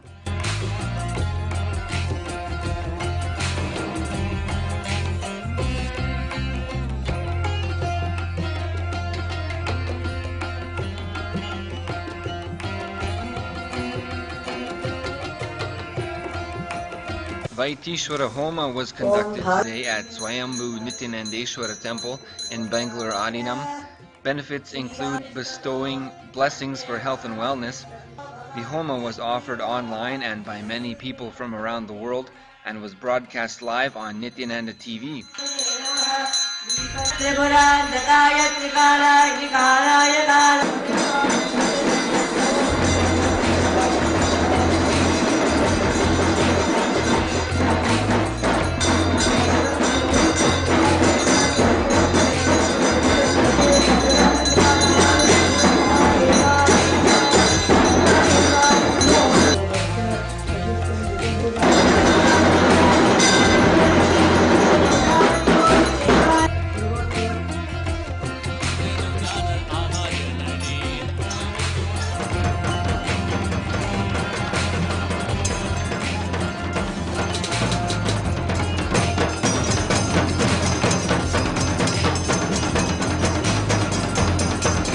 conducted Dhyana Yoga one-day program for kids, enriched participants with third eye awakening initiation from Swamiji.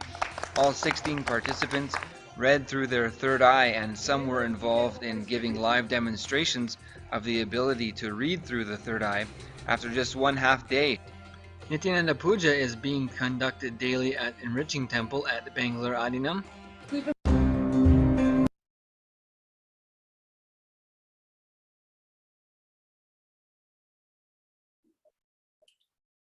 On 1st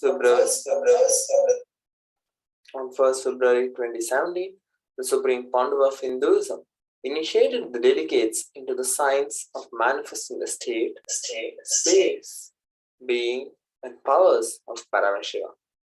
These powers are Shaktis revealed directly by him to the world and manifested by his disciples as Nithyananda Yogis, and are directly and precisely found in the Agamas. The original words of Paramashiva, the Supreme Pandav of Hinduism, Bhagavan Nithyananda Paramashivam, initiated the disciples and the KAILASA Vasis and devotees during the courtyard session at Adi KAILASA, Bidadi, Bangalore Adinam.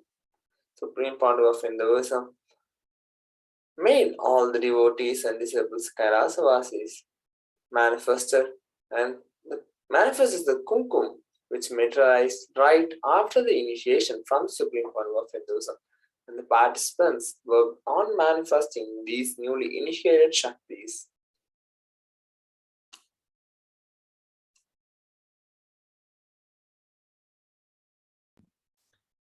Entering now into the year 2018, the Supreme Pontiff of Hinduism, Bhagavan Nithyananda Paramashivam, is the visionary through whom this whole revival of Kailasa is made possible. His Divine Holiness prepared the Mahasadashiva Aushadha during the historical lunar trifecta, where he blessed all to experience the higher levels of consciousness, the state of Turiyatita. The sacred and powerful Shiva Ashtrashanti Homa was then conducted by His Divine Holiness, whereby, under his guidance, the Stapatis marked the layout of the Golden Temple for the Nityanandeshwara Sadashiva around the Kalpataru banyan tree at Nityananda Peetham.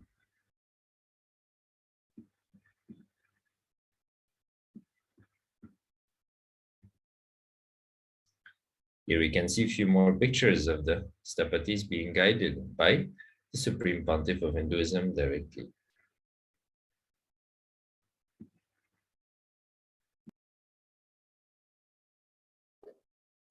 On 1st February 2020, the Supreme Pontiff of Hinduism, Jagadguru Mahasannidhanam, His Divine Holiness Bhagavan Nithyananda Paramashivam, expounded on the cosmic principle: if Tirobhava is removed, Jnana becomes Vijnana.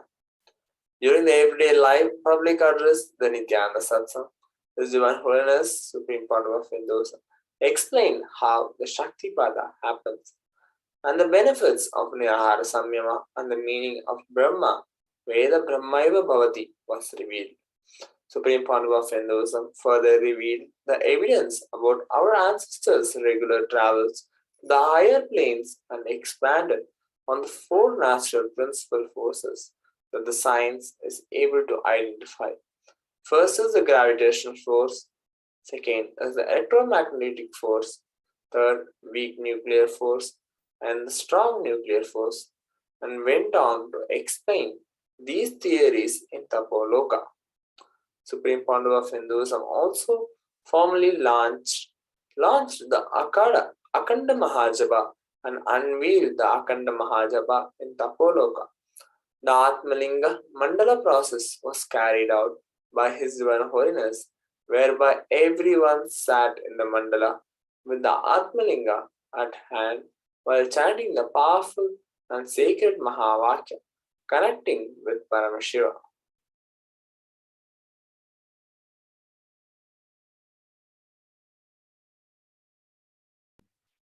So with this, we come to the end of today's segment, and let us now get ready for the next segment, to be conducted as today. We have the special Maheshwara Puja, which is going to happen soon. So before the beginning, the live beginning of the Maheshwara Puja, before we get to see the darshan of the Supreme Pontiff of Hinduism live, let us take a short break. We'll be right back very shortly, and stay tuned for the next segment, which is the segment which will give us the context on what is the Maheshwara Puja, how we can participate, and the importance of the Maheshwara Puja and the power of bringing completion to the departed souls, bringing completion to our ancestors, to break the karmas which are responsible and binding us to those departed souls. So we will be right back in a short, after a short break for this next segment for the preparation to the live Maheshwara Puja, which is going to happen very soon.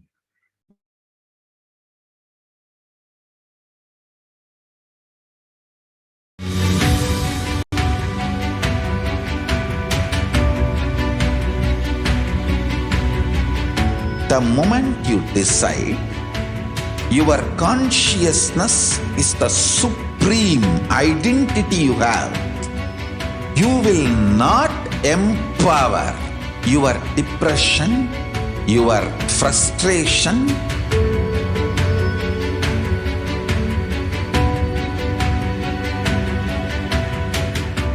deal your problems, whether it is simple headache or depression or the worst suicidal patterns or life negativity, only through consciousness. Don't go for any other solution.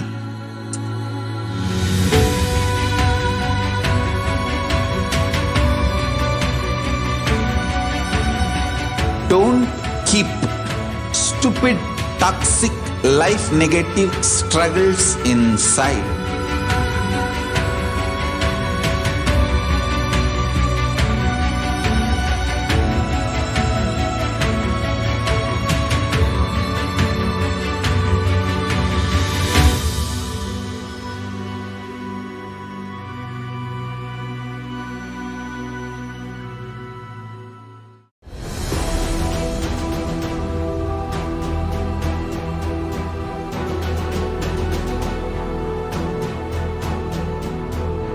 Your consciousness has power at this moment to swallow, digest, clean up all negativity and all toxins.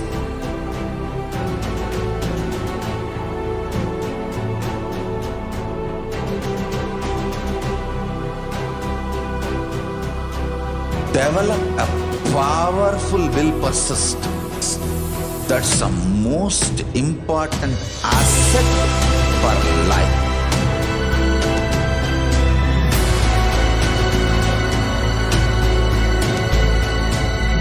I am not giving you some life positive blah blah. I am giving you the facts of life. I am triggering your consciousness.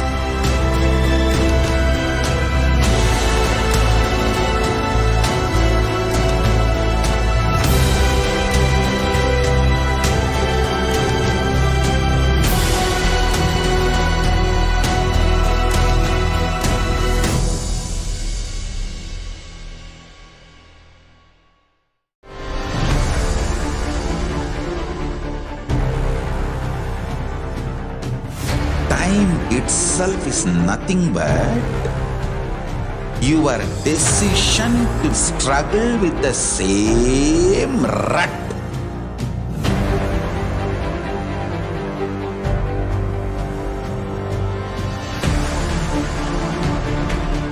Your decision to struggle with the same rut is time, Kala. Your decision to swallow time is Kala Bhairava.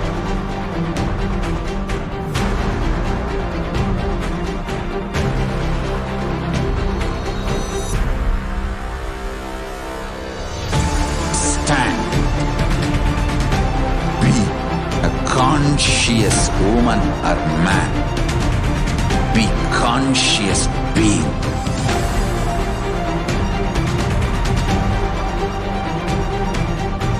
Shrink the time through conscious will persistence. Make the future into present by being ferocious with yourself.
I am your Guru. I will make you enlightened. It's my commitment.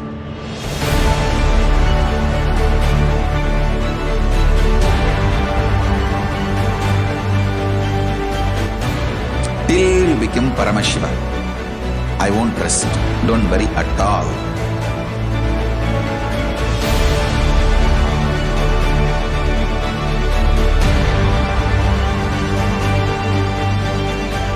To all my disciples, I give you this as a boon. I'll swallow everything with which you are stuck and liberate you all.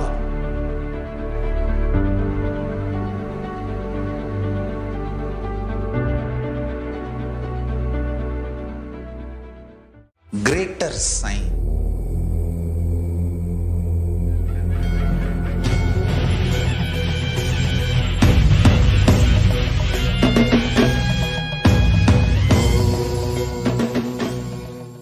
Connecting with the divine with your eyes closed is meditation. Connecting with the divine with your eyes open is darshan. Come, let us all now move from meditation to darshan. Slowly, very slowly, please open your eyes.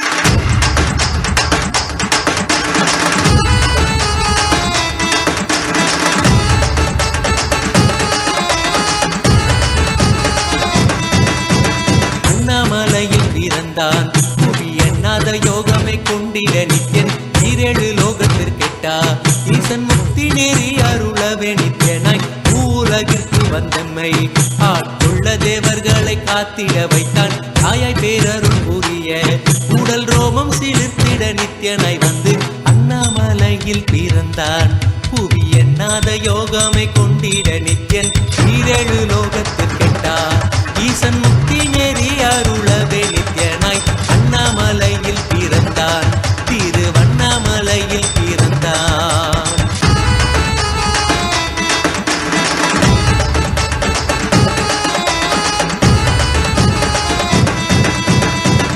கிளப்பி விட்டேனில் பர தத்துவம் கற்பித்த பாரமஞானியாய் ஞானக்கண் கொடுத்த தமக்கே ரூபம் காட்டிய மாய வித்தை செய்யும் நித்யன் கிளப்பி விட்டேனில் பர தத்துவம் கற்பித்த பாரமஞானியாய் ஞானக்கண் கொடுத்த தமக்கே ரூபம் காட்டிய மாய வித்தை செய்யும் நித்யன் அண்ணாமலையில் பிறந்தான் புவி எண்ணாத யோகமை கொண்டிட நித்யன் ஈரேழு லோகத்திற்கெட்டா ஈசன் முக்தி நெறி அருளவே நித்யனாய் அண்ணாமலையில் பிறந்தான் நித்யன் அண்ணாமலையில் பிறந்தான். ஓம் நித்யானந்தேஸ்வராய Paramashivoham Nithyanandeshwari Parashakti Madhyamam Asmadacharya Paryantam Vande Guru Paramparam.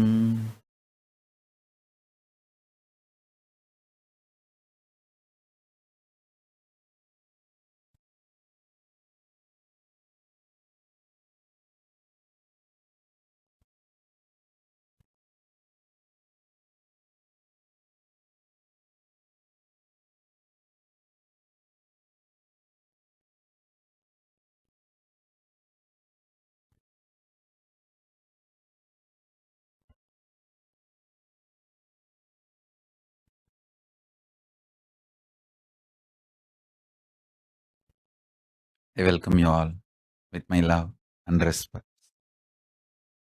I welcome all the devotees, disciples, Samajis, Satsangis, Shrimahans, Mahans, Tanedar, Kotaris, Mantreshwaras, Vidyeshwaras, Ganeshwaras, Lokeshwaras, Astreshwaras. I welcome all of you with my love and respects.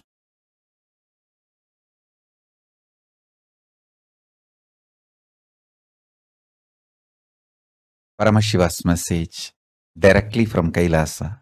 Listen. Digestion, karma, kayakalpa, immortality. The sacred secret revelations about these four principles: digestion, karma, kayakalpa, immortality.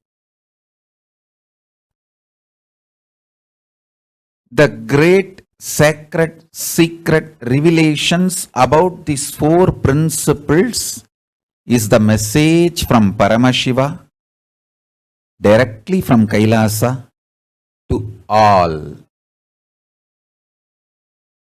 Now listen one by one. Digestion of karmas leads to kaya kalpa and immortality. Cognizing you are immortal makes your body enter into the space of kaya kalpa and digest all your karmas.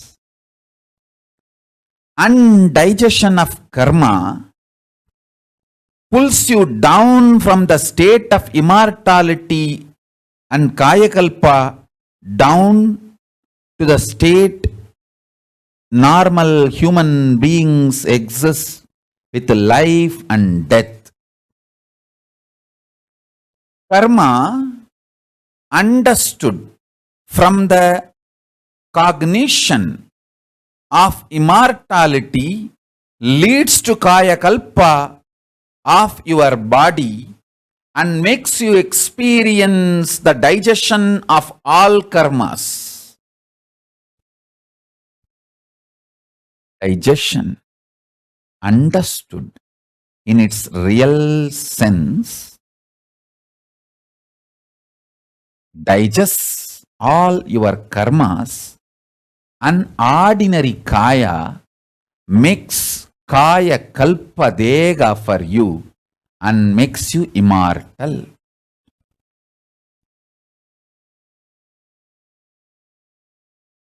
Each statement I made is directly from Paramashiva. Each of these are like Akashic records, sacred truths. I'll go on explaining every principle and every truth. I want all doctors, especially people with a little medical background, please watch this satsang. This can really give you many wonderful things in your life, because many of the principles Paramashiva is revealing, doctors can easily understand. The modern day scientism got all right principles it has from Sanatana Hindu Dharma, Sanatana Hinduism. See, like every religion has a pure science and applied science. In the applied science only something called irrational, illogical, what you call a superstition and all, sometimes may get entry. But in Hinduism, even that is not possible. Hinduism is a pure science, greater science in its pure science level and in its applied science level. And in the ground reality practiced level, everything is greater science. Ordinary, in many of the religions developed in different places, may have the pure science, pure, and applied science might develop little superstition, all these things. In the science also, there is a component pure science. There is a component marketed science. Marketed science is what I call cult scientism, in which lot more superstitions, illogical, irrational, harmful things to humanity and society is there more than any religion. But any good thing science has, that pure science, is directly from Sanatana Hindu Dharma. After working on this principle of digestion, see, Paramashiva revealed many sacred secrets and asked me to map it for modern day understanding and share it with you all. So when I started mapping and sharing,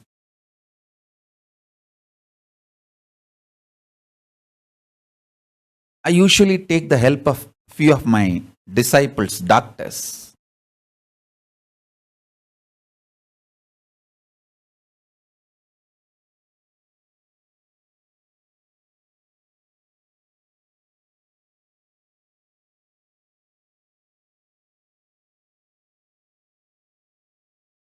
And I myself also do Googling and studying, reading, downloading, all that. When I did all this work, I realized one thing. Many of the principles the modern science, modern medical science has,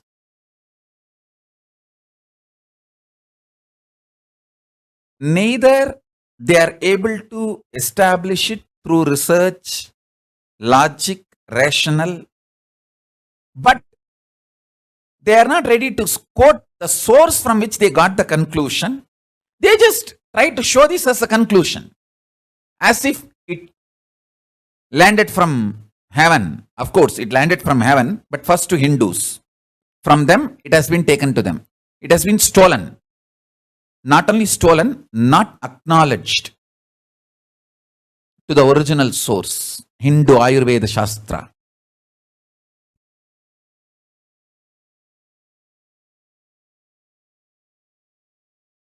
Especially all my doctor disciples. I have a very sweet team of doctors around the world.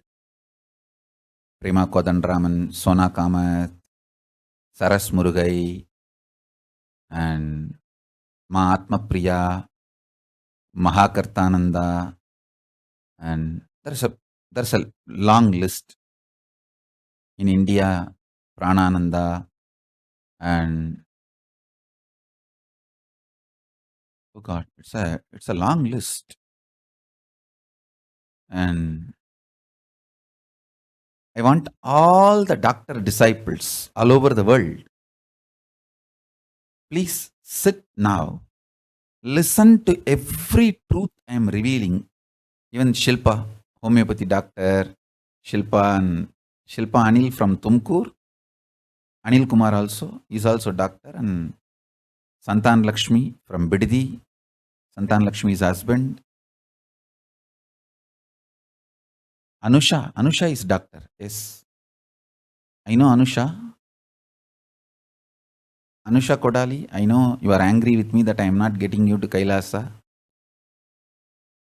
I am just waiting for you to become sure about you. See, Anusha, listen. The moment you are sure about you, I'll immediately get you to Kailasa. Actually, Akhil and Anusha, both of you will be the best combination for me to do all my research. I am a kind of a person, every spiritual truth, I will do thorough research from the modern science background and then present it to the world. So, Akhil and Anusha are the best combo to be part of my research team and research extension team. But I am just waiting for Anusha, you to be sure about you. Once you are sure about you, then you will be in Kailasa. So, there are so many other doctors all over the world. Please, all of you, Peter Bloomfield, all of you now sit and take notes about every statement I am making, because I am going to give you guys some special homework. All doctor disciples all over the world, please take notes of all the statements I am making now. Listen.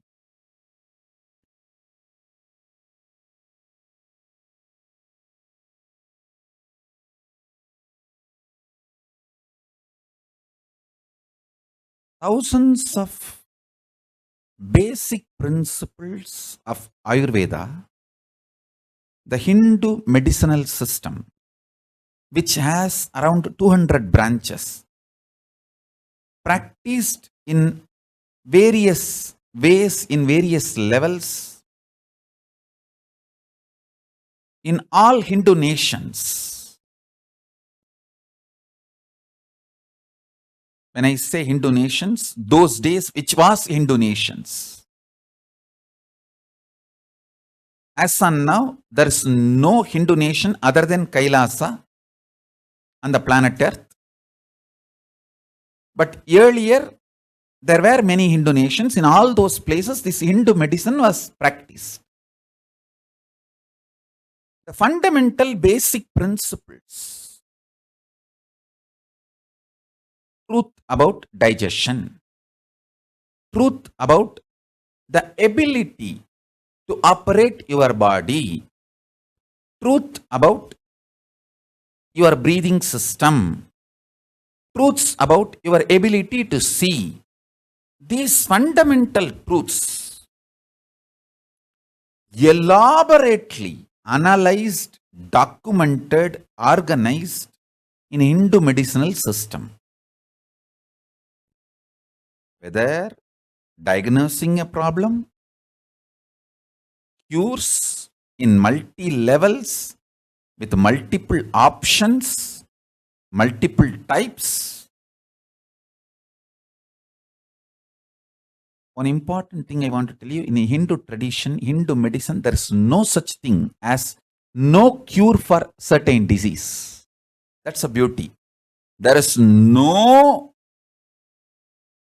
disease which can't be cured in Hindu medicinal system. All the diseases human beings suffered in the past, suffering in the present, will suffer, may suffer in the future. Everything as a solution. Everything as a solution.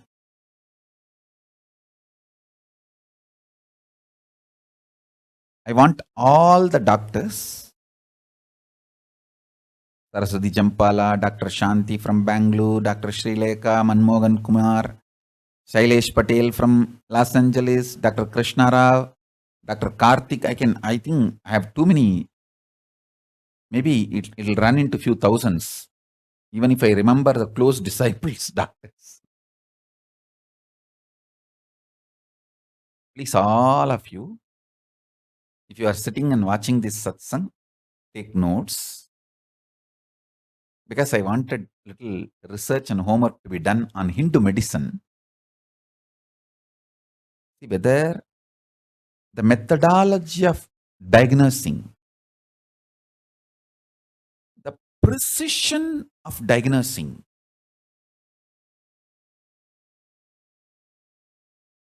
cures, methodology to stop the illness repeating. Above all, definition of the perfect health and making the perfect health as a practically possible lifestyle. And above all, the only medicinal system not only claims made Kayakalpa, healthy long life, immortality itself practical. Immortality itself practical. Understand?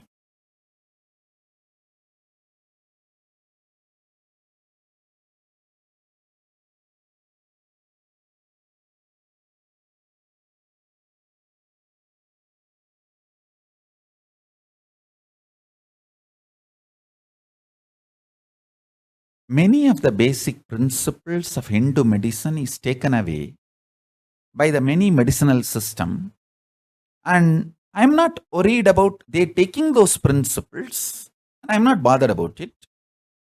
I only feel they are not giving the credit, they are not acknowledging the source. What happens, when they steal and don't acknowledge the source? After some time, due to their feeling insecure, they try to kill the people who were source, so that forever nobody will claim. Just because we did not claim copyrights, Hindu Brahmins were eliminated, killed. Listen, I wanted all the Hindu Brahmins to know this, wake up to this truth, because you were very generous in giving the knowledge without copywriting it, without protecting the source. You lost life. Your next generation lost pride. Jati nashta happened.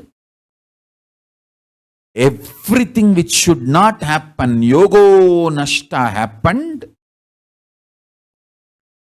I want to tell all the Brahmins of the world, your generosity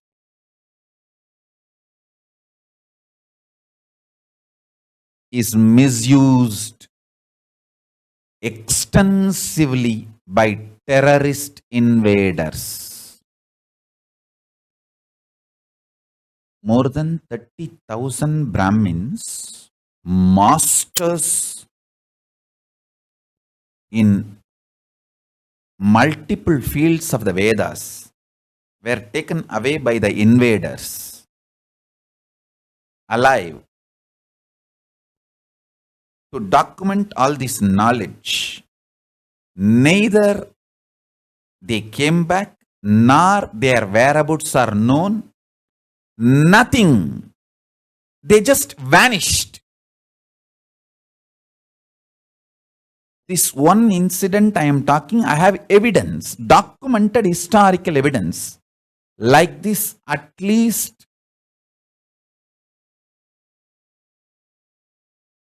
least million Vedic great scholars just disappeared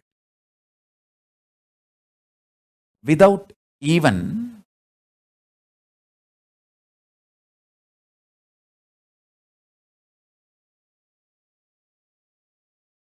having any information about any of them.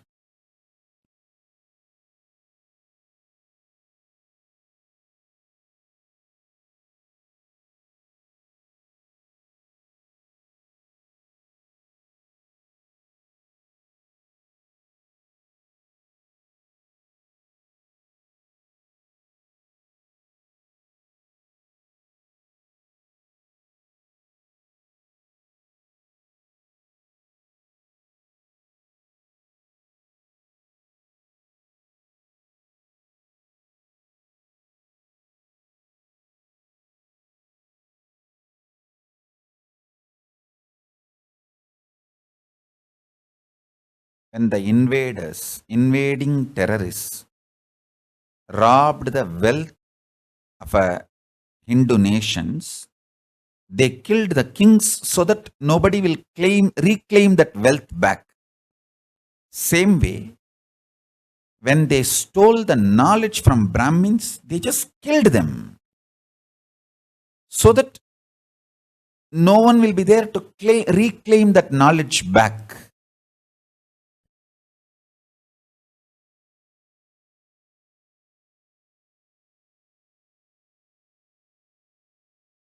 I want all the Brahmins to understand the atrocities done to all of us. Understand?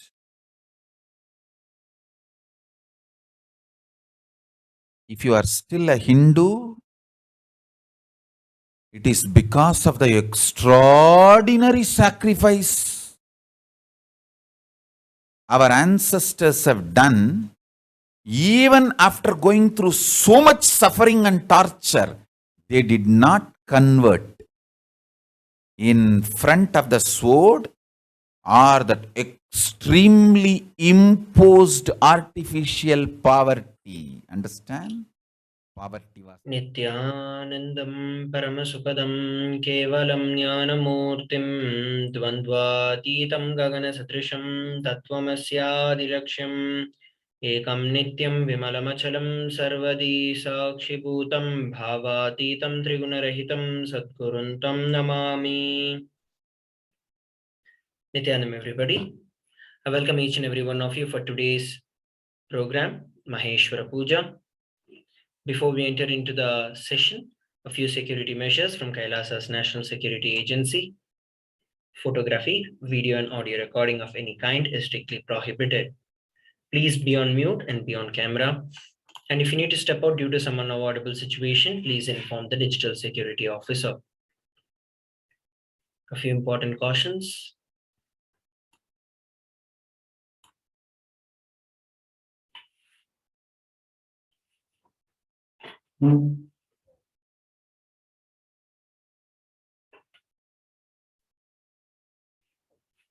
So today, what is it we are going to be learning? We're going to learn about what exactly happens to us after death. How do we choose our next body? What happens to the soul in case of natural death versus accident versus suicide? And what happens if someone commits suicide?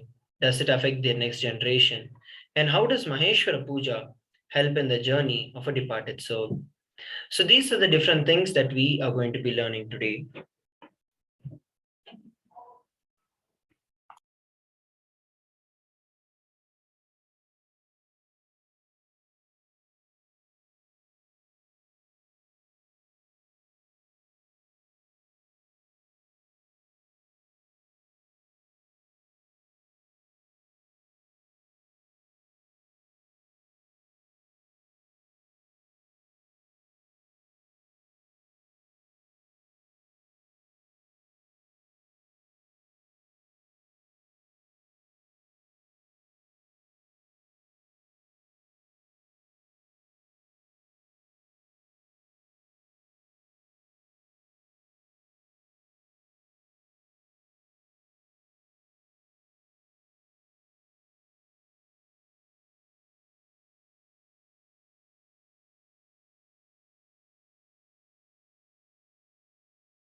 Nithyanandam everybody, sorry for the technical glitch.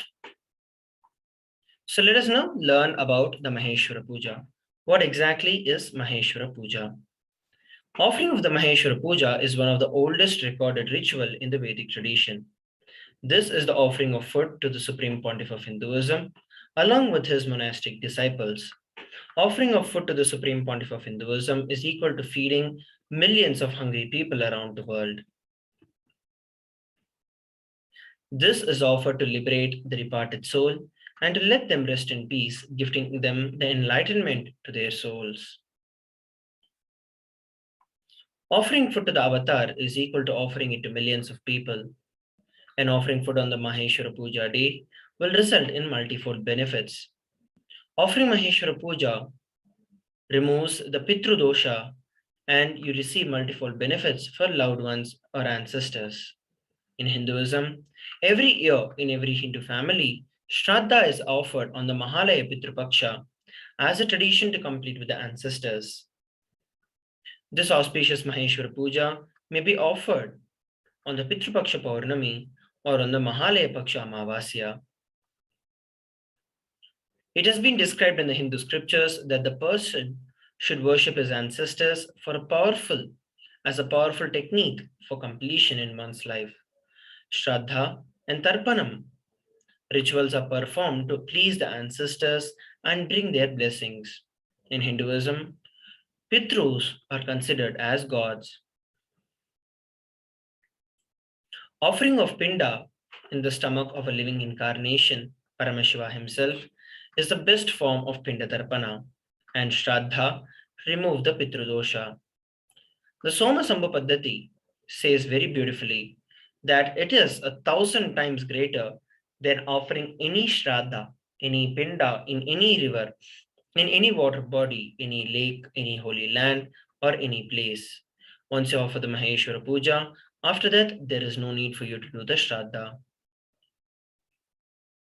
Regardless of the number of births the soul would have taken, regardless of the soul, while embodied having been initiated by the master or not in his lifetime, the master can intervene and make his presence available in the departed soul's life and lead it to enlightenment. And this is possible only through Maheshwara Puja. The Supreme Pontiff of Hinduism, Jagadguru Mahasannidhanam, His Divine Holiness Bhagavan Nithyananda Paramashivam says, the best place on planet Earth to give the Pinda Tarpana is the stomach of a sannyasi.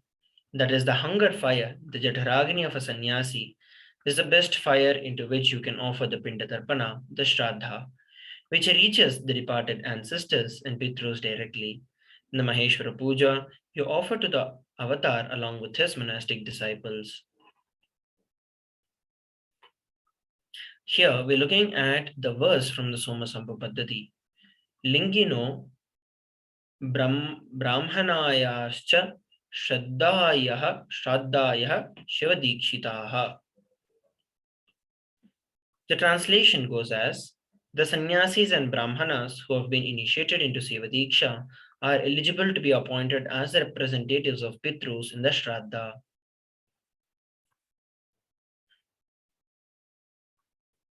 Let's now watch a beautiful video on Maheshwara Puja.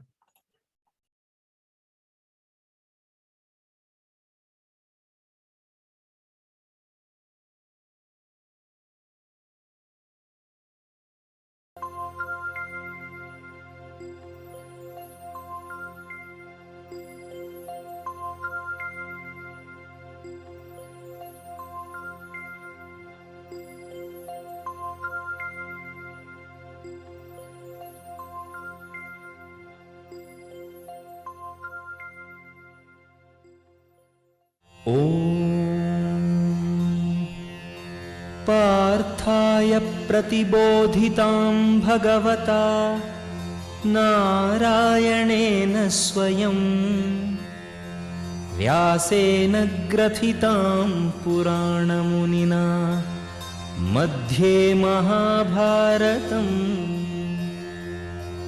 अद्वैतामृतवर्षिणीं भगवतीम् अष्टादशाध्यायिनी अम्ब त्वामनुसन्दधामि भगवद्गीते भवद्वेषिणी। अथ पुरुषोत्तमयोगो नाम पञ्चदशोऽध्यायः। श्रीभगवानुवाच ऊर्ध्वमूलमधः शाखम् अश्वत्थं प्राहुरव्ययम् छन्दांसि यस्य पर्णानि यस्तं वेद स वेदवित्। अधश्चोर्ध्वं प्रसृतास्तस्य शाखा गुणप्रवृद्धा विषयप्रवालाः। अधश्च मूलान्यनुसन्ततानि कर्मानुबन्धीनि मनुष्यलोके। न रूपमस्येह तथोपलभ्यते नान्तो न चादिर्न च सम्प्रतिष्ठा। अश्वत्थमेनं सुविरूढमूलम् असङ्गशस्त्रेण दृढेन छित्त्वा ततः पदं तत्परिमार्गितव्यम् यस्मिन् गता न निवर्तन्ति भूयः। तमेव चाद्यं पुरुषं प्रपद्ये यतः प्रवृत्तिः प्रसृता पुराणी। निर्मानमोहाजितसङ्गदोषा अध्यात्मनित्या विनिवृत्तकामाः। द्वन्द्वैर्विमुक्ताः सुखदुःखसंज्ञैः गच्छन्त्यमूढाः पदमव्ययं तत्। न तद्भासयते सूर्यो न शशाङ्को न पावकः यद्गत्वा न निवर्तन्ते तद्धाम परमं मम। ममैवांशो जीवलोके जीवभूतः सनातनः। मनःषट्ठानीन्द्रियाणि प्रकृतिस्थानि कर्षति। शरीरं यदवाप्नोति यच्चाप्युत्क्रामतीश्वरः गृहीत्वैतानि संयाति वायुर्गन्धानि वाशयात्। क्षोत्रं चक्षुस्पर्शनं च रसनं घ्राणमेव च अधिष्ठाय मनश्चायं विषयानुपसेवते। उत्क्रामन्तं स्थितं वापि भुञ्जानं वा गुणान्वितं विमूढानानुपश्यन्ति पश्यन्ति ज्ञानचक्षुषः। यतन्तो योगिनश्चैनं पश्यन्त्यात्मन्यवस्थितं यतन्तोऽप्यकृतात्मानो नैनं पश्यन्त्यचेतसः। यदादित्यगतं तेजो जगद्भासयतेऽखिलं यच्चन्द्रमसि यच्चाग्नौ तत्तेजो विद्धि मामकम्।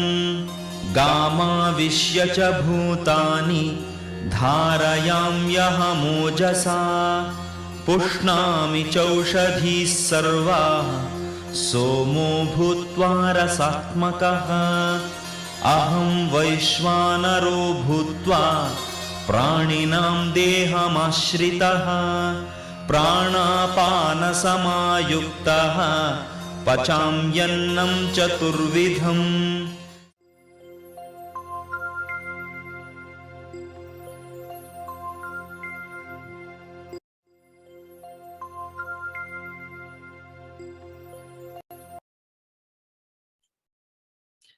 So we saw a very beautiful video on the Maheshwara Puja. The Maheshwara Puja itself is offered to help the departed souls rest in peace. This is the offering of food to the master along with his monastic disciples. Offering of the Maheshwara Puja is the oldest recorded ritual in the Vedic tradition. This is offered to help the departed soul rest in peace and to gift enlightenment to the soul. It's a very important process for completion with any departed soul. In the Maheshwara Puja, Swamiji and his sannyasis become an empty space, the bridge for the Shraddha, the Pinda, the offerings and oblations to reach the Pitrus, the elders or any departed souls. The tradition says Brahma Kapala in Badri, Kalabhairava's body in Varanasi, and Vishnu's Padukas in Gaya. To any of them, you can offer the pinda, which is the cooked rice balls, and it will reach the elders. It will reach the elders. An avatar's body is said to be all three: Brahma Kapala, Kalabhairava's body, and Vishnu's feet. An incarnation is the space of eternal completion, physically, mentally. Spiritually, he is the space of eternal completion. When the Supreme Pontiff of Hinduism accepts or receives the Maheshwara Puja given by you, for those moments, he is the direct representative of the departed souls. He is completing the incompletions that you have with them and they have with you. In the completion process with others, when you want to complete with someone who is dead, normally you invoke them in the mirror or in another person and complete.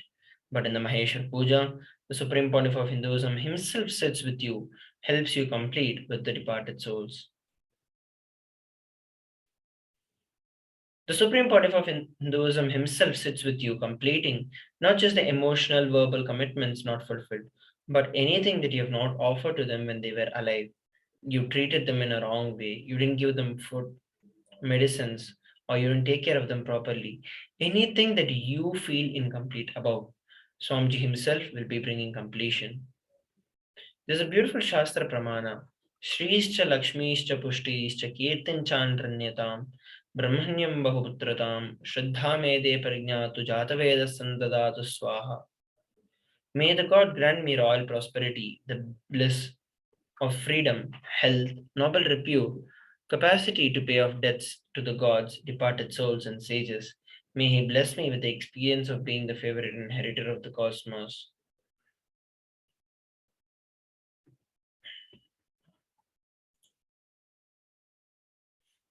Each human being has a duty to complete with his pitrus, elders, family deity, family guru, parents who are alive, nature that is around you, and everyone else around you. You're expected to bring completion to everyone. Before we enter into the further segments of the Maheshwara Puja, let's have a short break.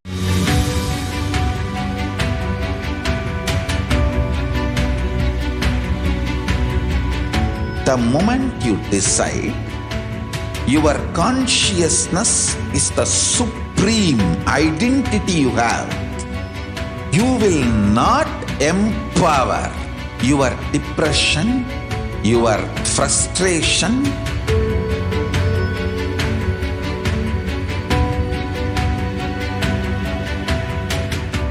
deal your problems, whether it is simple headache or depression or the worst suicidal patterns or life negativity, only through consciousness. Don't go for any other solution.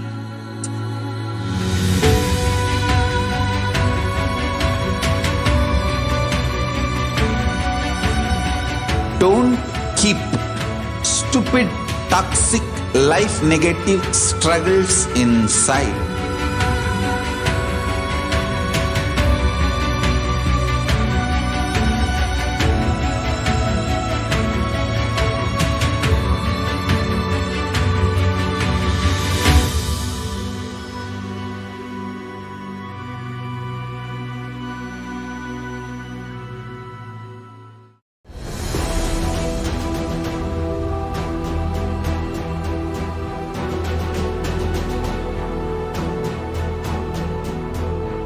Your consciousness has power at this moment to swallow, digest, clean up all negativity and all toxins.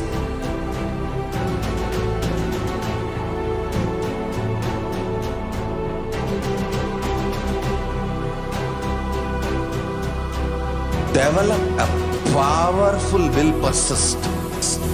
That's the most important asset for life.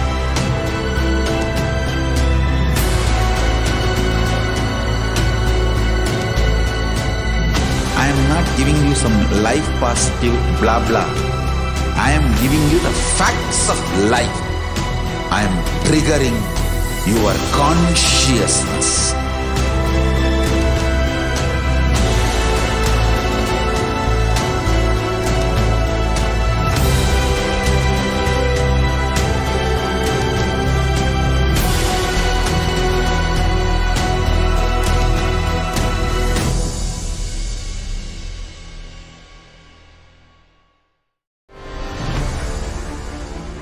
Welcome back, everybody. Let us now continue to learn about the Maheshwara Puja.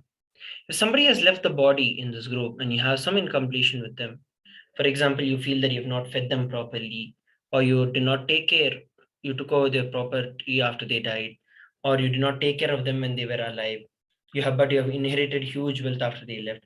So if any of these kind of incompletions are there with you, Swamiji himself sits and liberates you from these kind of incompletions by accepting the offerings in the form of food. Actually, since the soul has left already, the food does not reach the soul, but the soul will be liberated from the incompletions it carries with you. Food itself does not reach the soul, but the completion reaches the soul. You will see that you are relieved from incompletions and you become complete. And that being, the departed soul, will be relieved of the incompletions that it carries because of your incompletions.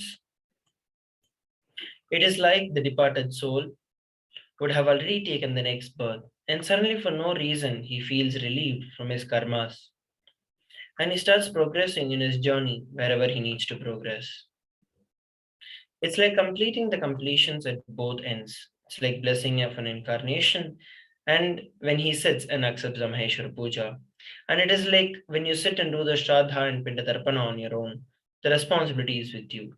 But when Swamiji sits and receives the Maheshwara Puja, the responsibility of completing you and completing that being is Swamiji's responsibility. Maheshwara Puja is a method to complete with you and the soul who departed from your life. Once you offer the Maheshwara Puja, after that, you may not need to do the Shraddha. Once Maheshwara Puja is done eternally, the completion happens. You do not need to do the Shraddha again. Shraddha is more like sitting and doing completion with your own efforts. But Maheshwara Puja is like Swamiji making the completion happen at both ends. Let's look at some of the frequently asked questions. Can Maheshwara Puja help souls that has committed suicide? Swamiji says that suicide is the worst form of death. Once a soul commits suicide, it has to stay in the terrorized lounge till the natural death period. And offering Maheshwara Puja to a soul which has committed suicide will help relax that soul. The only thing that you can do to help that soul is Maheshwara Puja. And if you have any close family or friends who have committed suicide, Maheshwara Puja will be of great help to the soul in its journey. Swamiji says that if you feel you need to complete with any departed soul, don't miss offering Maheshwara Puja.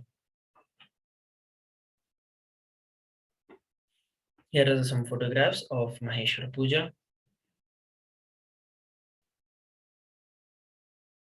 So all of you, those of you who want to offer the Maheshwara Puja can head over to tinyurl.com/Maheshwara Puja 2022 and you can register for receiving the Maheshwara Puja.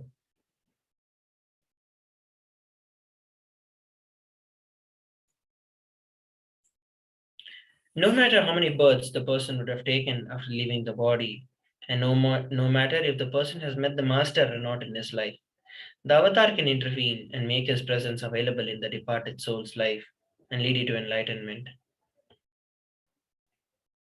So what are the preparations? What are the needs from the participant side for the Maheshwara Puja? You need the photographs of the dead person, or you can also give the astrological chart of the dead person. We do not want just the pictures of people who are still alive, and do not give group photos where some are alive and some are dead, because Maheshwara Puja cannot be offered in advance.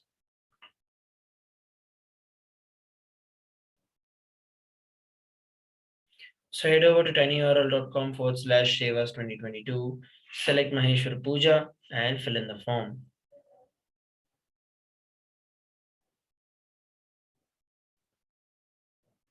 You can also offer the Maheshwara Puja Dakshina starting from $1.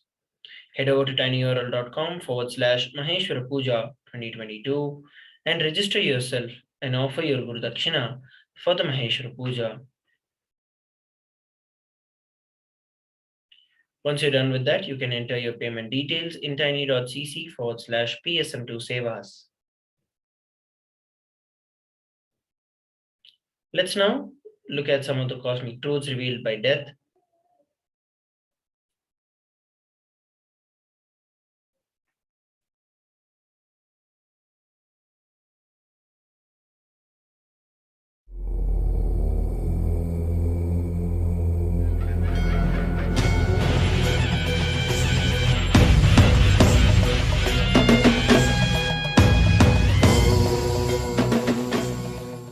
Nithyananda. Go ahead, ma. Swamiji, I just wanted to share something. This is not a question. But I actually went to Badrinath, to Brahmakapala to do the Shraddha, to do the Pinda Tarpana for my ancestors a few years ago. They told me I cannot do it because I'm a female and you have to be a male and you have to be the eldest son in the family. So they have a lot of restrictions. So it's not very easy to do those, and I think the Maheshwara Puja, it's just we sit right here and it just happens. We don't have to worry about, and nowadays the roads are not even accessible very easily to these places. No, not only that, you see, listen, in that rituals, in the 13, anything related to the dana women can do, like a godana, budana, swarnadana, vastradana, annadana and all. Rituals, basically women are not allowed to do in the later days of Hinduism. The post-Shankara time, the ritual was, all rituals were banned for women. That is the reason this rule came. Okay. But originally in the Upanishads and Vedic period, there are records, women doing Shraddha and even last rites. There are tons and tons of records and enough of records. And even the Shraddha mantra, in Shraddha mantra, where the priest asks the person who is giving Shraddha to hold the rice and the til, he addresses male and female. Please understand, he addresses masculine and feminine.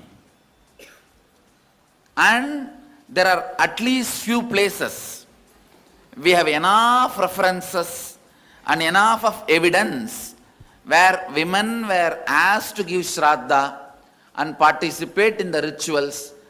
Now what you are saying that in Badri it is not happening is just the recent times, maybe last 600, 700 years, the male chauvinistic. That is the reason the Shraddha was stopped for women.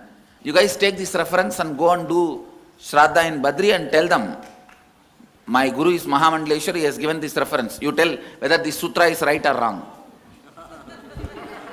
Yes, Swamiji. Is this sutra original? Is this mantra original? Yes. He says, yes, it is original. Then allow me to do Shraddha. That's all. Yes. Swamiji, Pitru Doshat Kaga Pandra Puja, Maheshwara Puja is the same? Yes, it's one and the same. Swamiji, what if we don't have any photos or any birth time? No, I cannot do Maheshwara Puja. You have to have either birth chart or the photo. Without that, I won't be able to offer. Swamiji, go ahead. While in Kailash, with you, we paid the Tarpana, what are the... Then I think that's enough. That's enough. Second is, when you say they will be relieved of all the, after the Maheshwara Puja, relieved of all the karmas. I thought it's only the incompletion. Well, all your karmas are actually incompletion. Even the past life? Yes. Okay. Even the need for breathing is an incompletion. No, my question is this. In the present life, there are the incompletions, let's say. But the karma is also from the previous life with somebody else. In the past life incompletions only, you bring it as a karma in the present life also. With the same soul? May not be same souls, but the carrier is the same soul. Na? See, for example, past life you would have had a fight with your husband. This life you may be having a fight with your wife. But the pattern is same as far as the recording inside as a karma. Right, but it's like my father. I might have incompletions which I took care of in Kailash. That's all, that's enough. Right, but his previous Jalma, what happens to them? You see, when in the Kailash, when we gave Shraddha and all, whatever is other baggage he has, that also will melt down because we have given it in an elaborate way. Don't worry. Thank you, Swamiji. Swamiji, you said 13 days, within 13 days, if you do Shraddha, the soul which is born will get released of all the karmas. And suppose he has taken another birth, and within that 13 days, if we do the Maheshwara Puja, he will, in another body, he will get enlightened and leave the body as well? Or No, he will leave the body and he will not have karma. He will not take another one body, which means enlightenment. Okay, but that life, No, that body which he has taken itself will be dead. Okay. The child will be dead within maybe 4 or 5 days. Even if it's a healthy baby, the moment you have done Maheshwar Puja, it So, the milk he drank, he will digest for 3 or 4 days and that's all. How about the incompletion that the parents have towards the children? Each soul is an individual soul and their journey matters. They will have another one kid, that's all. The individual soul's journey is more important than any relationship related thing. That comes as first priority. Second only this. Swami, ஒரு சின்ன சந்தேகங்க. What happens if the 13 days passes away? If the 13 days is passed, I won't be able to liberate that child immediately. The further accumulation of the karma and the incompletions can be reduced. Life will be better without the influence of this load. That's all. But immediately the child cannot be liberated and all. So if something happens, we have to do it within 13 days. Soul will leave the body. It will not take one more birth. I'll cut the U-Haul service. Not only that, even if in the road when I am traveling, if a dead body is being taken, that's all. Anything falls into my breathing space, even without knowledge, by accident, means when I am driving, there is an accident in the road and the body is still there, means over. That fellow is liberated. He can't have one more body. Because the U-Haul service will be disconnected. My breathing space is such, all U-Haul service will be disconnected. Means the karma carrying umbilical cord will be disconnected. So that cannot survive in my breathing space. So Swamiji, all the bodies that when we are sitting in Manikarnika Ghat, Whole thing is liberated. Whole thing is liberated. Yes. All these fellows are liberated. At least 40-50 were there. More than that. Swamiji, when I was in Hardwar, there was a sadhu who was on the bridge, and I put some money under his coat, or his blanket, and I realized that night that he was dying. So I went back the next day, and I checked on him, and he was almost dead. And when I put the mala, I took off my mala, and I put it on the top of his head. He shuddered, and he died. It is good. It means you liberated him. You helped him to free. You put him in connection with me before he was dead. That's good. Go ahead. Swamiji, you said the souls, even as long they're in their breathing space, they get liberated. So does that mean it only can happen in your physical presence around your breathing space? No. In my physical presence happens. When I connect with them also, that they become part of my physical presence. Okay. So Swamiji, let's say we have a deity which has been done prana pratishtha or your paduka which represents your presence there. So if that will not be able to have such a strong radiation over a human being because that being has to connect with it. Okay. In my case, he doesn't need to connect. I myself can be actively involved in it. A deity will not actively involve. It will only wait passively and whoever comes will be gracing. The Markandeya was active. So that person who is dying, if the person is active, the deity can do the job. Go ahead. Where? Swamiji, if a person does suicide in your physical space, then? No. If a person commits suicide, even in my physical presence, I will not be able to help. Because it is a abusal. You are fighting against God. When you asked and he gave you the body and you destroying it is directly fighting against the cosmos. So nobody can help you. Swamiji. Nobody can help the person who commits suicide, even in my physical presence.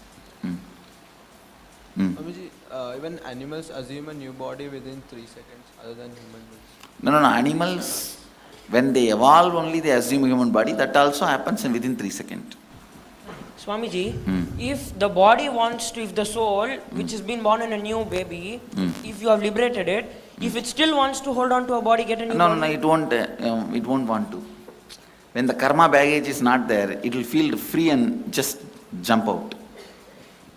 Who wants to be inside the body when there is no karma baggage? Swamiji, how is it then with enlightened babies getting born?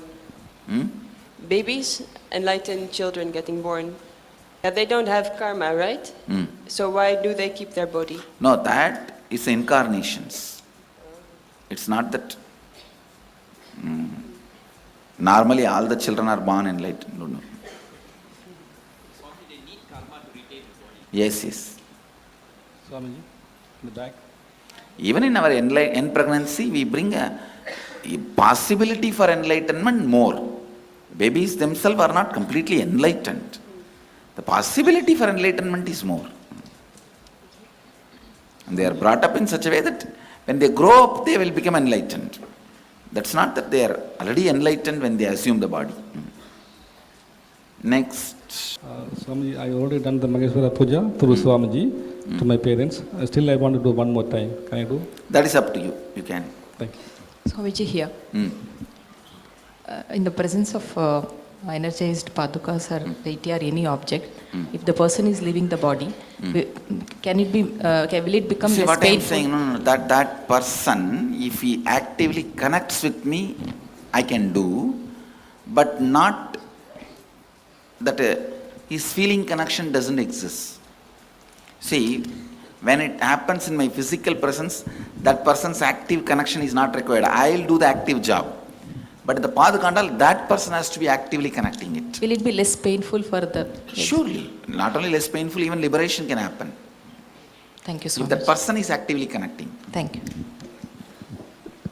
Swamiji, the children who they die within a day or two of their birth, that means are they getting liberated or they will be... Yes, they will get liberated.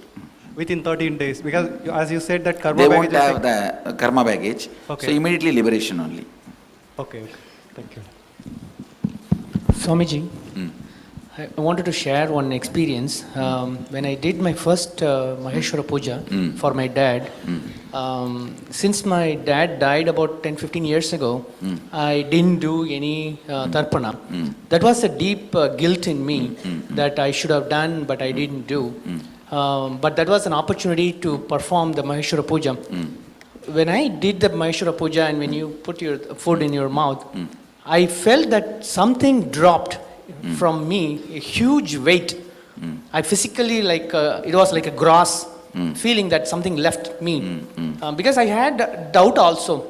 How could this be liberating my dad and all that I was having? Because only 3 kshanas you need for you to take the next body. Since he died about 15 years ago, how could that happen? And all those things was running in my mind. When I did that, I felt that this was more than what I would ever imagine to do. Thank you, Swamiji. Swamiji, one more question. Do the karmic laws affect incarnations the same way as they affect human beings? No. So incarnation can never accumulate bad karma? No. It doesn't touch me. Oh. Then? I don't know, I'm just asking because some people thought like, you face so much harassment and all that is not because of any bad karma. Now you are also harassing me, what can I do? That is not because of my bad karma. I decided to be patient and answer you, that's all. I have a question about in medicine, assisted suicide. Is that also bad? Yes, suicide is bad in every angle. The Vedic tradition, Hinduism does not accept suicide in any form. So even if the person's suffering, you shouldn't do that? Even if the See, the person should be kept alive with all possible available scientific inventions, discoveries as long as possible. And if doctors should not do euthanasia. Yeah. Mercy killing, doctors should not do. At least for all my disciples, I tell you guys, even if you do mercy killing, you will be prosecuted for murder in the cosmos. Okay. So never ever do that. Okay. Never ever do that. Yes. All doctors, please do not, never encourage mercy killing, never be part of the mercy killing, don't even be a passive partner in that mercy killing process. Cosmos records it as a murder. So even if your country law accepts, cosmic law doesn't accept, so you step aside. You tell them, my religion does not agree with this. For religious reason, I will not approve or encourage, be part of it. You be very clear about it and step aside. It is straight murder. It is straight murder. Nothing can be done. If somebody is attempting suicide, that will be hanging as a ghost forever till that natural time of moving to the next body comes. Accident, he will not have suffering because he is not destroyed himself. I'd like to participate in this Swamiji in the puja, but I won't be able to sit on the floor. Is it all right for me to sit on the chair? You see, the Shraddha, it's a ground ritual where the food is supposed to be spread on the floor and offered. Okay. That is why. Okay, thank you. Sitting on the floor will be as important as I need a photograph. Can I offer the puja to my husband's grandparents who I've never met? Whom you never met? Yes, yes, you can offer. I had two questions. One, is there a Hindu position on organ transplants, lung transplant, heart transplant? The Hinduism is very clear. It accepts organ transplants. Okay. Second, what about hospice care? If a patient is dying and wants to just take hospice care is accepted in Hindu tradition. It is encouraged. Okay. Thank you. As much as possible, the patient should be kept alive. Swamiji, how about aborted life? Aborted life. Actually, life enters only when the baby is coming out of the mother's womb. In that 3 seconds only life enters. When the baby tastes this prana, the breathing, the breath of the world, only at that time life enters. So inside the heart beating and all is an extension of mother's heart, mother's life. Thank you. In one body, please understand, inside one body, two lives cannot exist. Swamiji, there is a condition of newborn baby where the kidneys are not developed, so the lung is also not developed. So the baby is put on the breathing machine support, and the whatever 24 to 30 hours the baby was there on the support. So there is not a clear, we were unable to see whether even adding a blood pressure support medication for a low BP, whether will prolong the baby's life or not, because the lung is not developed, so the baby is going downhill on the breathing machine support, which is considered maximum for the breathing aspect. So you have done everything best and then baby dies, no problem. But anywhere you lack, it is murder. That's all. We were not sure at the time whether even adding the blood pressure support medicine. No, what I am saying, you had certain medical intelligence. With that, honestly, you supported only life. Okay. That's all. Sure. There ends. Swamiji, one more question. The brainstem death which we certify. Even then, the body should be kept as much as possible. Because after the group of specialists certify the brainstem death, they actually withdraw the breathing machine support and all the medications. So, is it considered? Even that should not be done. Okay. Till the heart settles by itself. Okay. Should be supported. So, brainstem death is not considered a natural? No. Okay. It's not death. Okay. Thank you. It's only a type of a karana sharira, the coma, causal coma.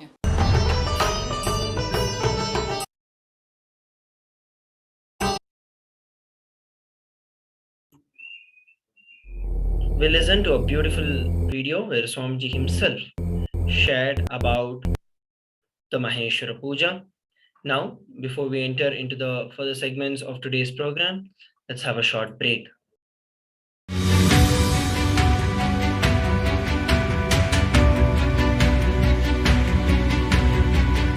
The moment you decide, your consciousness is the supreme identity you have. You will not empower your depression, your frustration,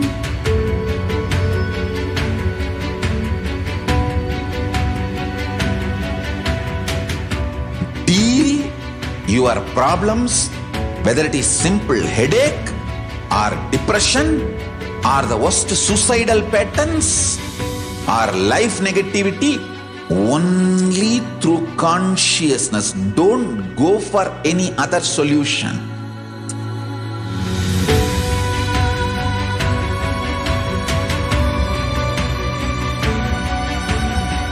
Don't keep stupid, toxic, life negative struggles inside.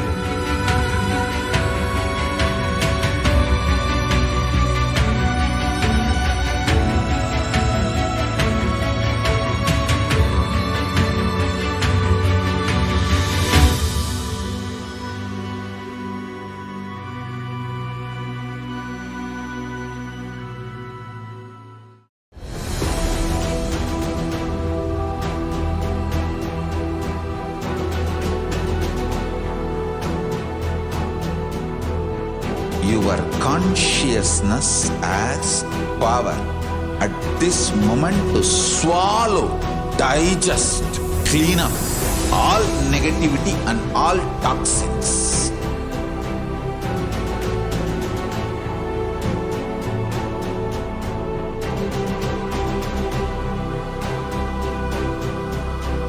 Develop a powerful will persistence.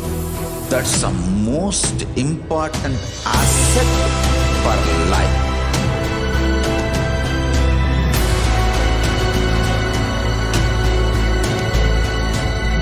I am not giving you some life positive blah blah. I am giving you the facts of life. I am triggering your consciousness.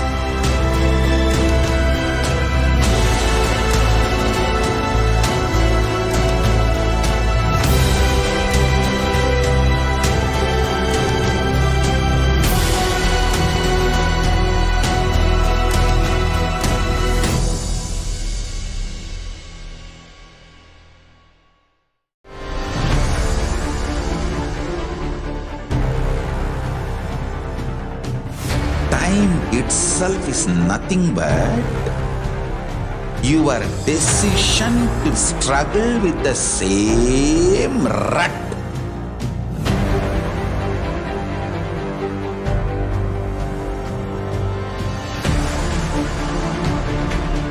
Your decision to struggle with the same rut is time, Kala. Your decision to swallow time is Kala Bhairava.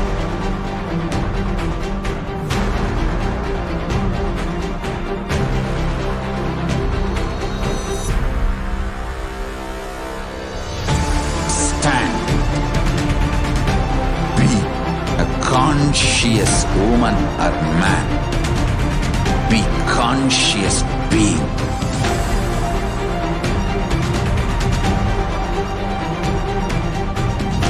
Shrink the time through conscious will persistence. Make the future into present by being ferocious with yourself.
I'm your Guru. I will make you enlightened. It's my commitment.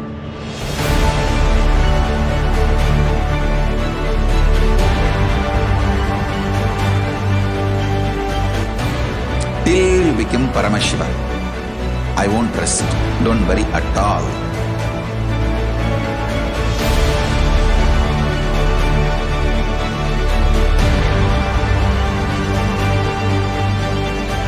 To all my disciples, I give you this as a boon. I'll swallow everything with which you are stuck and liberate you all.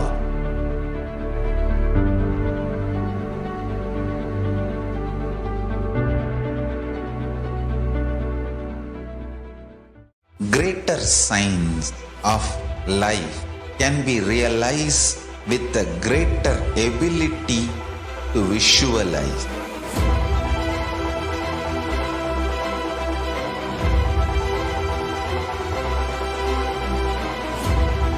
Greater science is the equivalent word for Hinduism.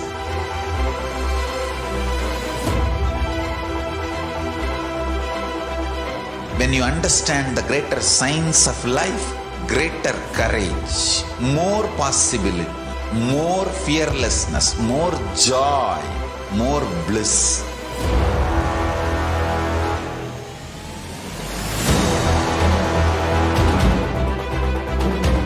When you visualize Paramashiva with 25 heads, 75 eyes, 50 hands, your consciousness becomes ferocious, and that ability to visualize, you will get involved in everything deeply.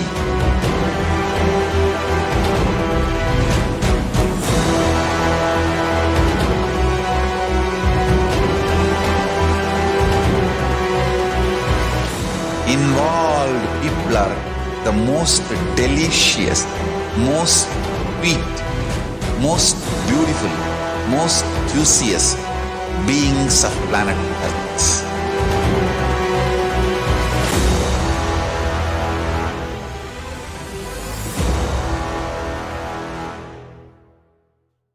Nithyanandam, everybody, welcome back.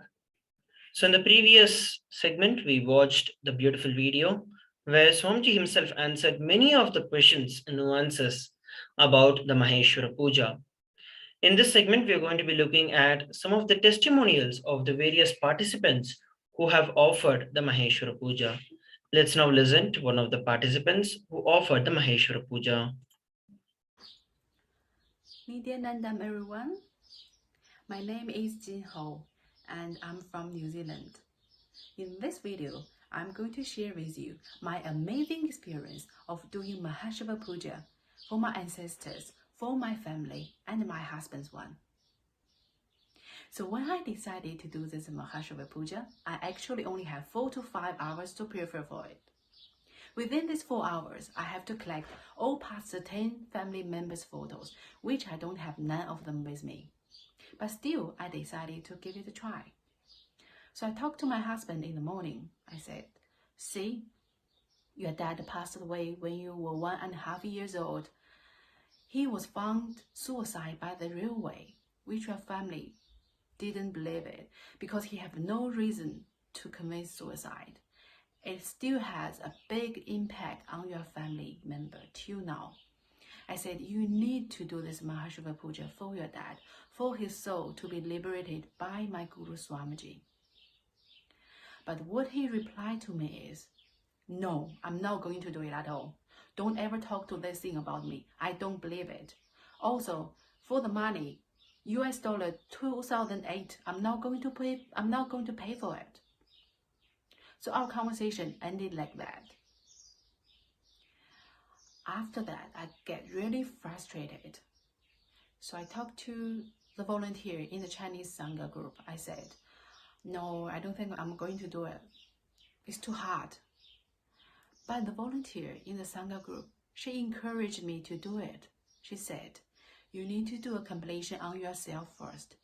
If you complete it, people around you will be completed.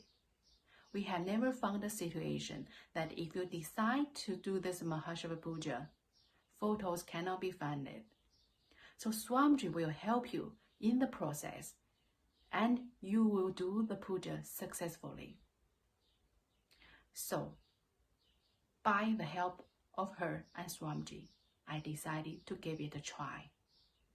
So I called my mother-in-law, whom is in China, and it was still midnight. I was very scary, having self-doubt. I don't think she's going to understand what I'm saying. But was very amazing. What she replied me is, I actually wanted to do this kind of thing many years ago. I went to a temple before and was told that my ex-husband's soul hasn't been liberated. I feel so sad inside and I don't know what to do. I also don't have a right time, couldn't find the right person to do it for him. When she knows that I am going to do this for her, she feels really happy, and she also sent her gratitude to me. By doing this Mahashava Puja, me and my mother-in-law's relationship getting closer. The second thing is, I wanted to do this for my cousin's mom, which is my auntie. She passed away a few years ago. So I left a text message on my cousin's phone. I explained who is Swamiji, how is his teaching, and how Swamiji has changed my life in a positive way. I said, if you wanted to do this Mahashava Puja, please send me your mom's photo to me. A few hours later, she just sent me her mom's photo without saying anything. And later on, when I talked to her, she got really interested in Swamiji's teaching because she is a Buddhism, and she knows that her mom's soul is in a kind of waiting zone, hasn't been liberated yet. When she knows that my Guru Swamiji, as an aviator, he can liberate souls, she got really interested in his teaching. And she even called one of her friends to join the Paramashivoham Level 2 session courses. This is such an amazing experience. Another thing I want to share is, I did the Mahashava Puja in the afternoon without telling my husband, because I know this is a good thing I can do, the best thing I can do for his family. And when the Mahashava Puja was done, he came back from work 45 minutes later. The first thing when he got home, he said, I decided to do this Mahashava Puja for my dad. I just wanted to do it, and I will pay for it. I feel so touched and I feel so moved. I know Swamiji has taken all his karma away, so that's why he can have such a big change. In the morning, when I talked to him about this, he said no to me. He said he doesn't believe in this kind of thing. But when the Mahashava Puja was done, when he came back home, when he came back from work, the first thing he told me is, I wanted to do this Mahashava Puja for my dad. This is such an amazing experience, and I feel so happy inside. The last thing I want to share is for the photos that I don't believe I can collect all the 10 photos. But just in the last minutes, when the Mahashava Puja actually just started, I get the last 2 photos from my parents. They sent it to me. This is another unbelievable thing, which is Swamiji. He promised me he will help me, and the photos all found it. So this is my sharing of doing Mahashava Puja. I never feel so completed and so happy inside before. I wanted to say thank you to my beloved Guru Swamiji and send my gratitude to you. I also wanted to encourage everyone to please do this Mahashava Puja for your ancestors. Thank you for watching, everyone. Nithyanandam.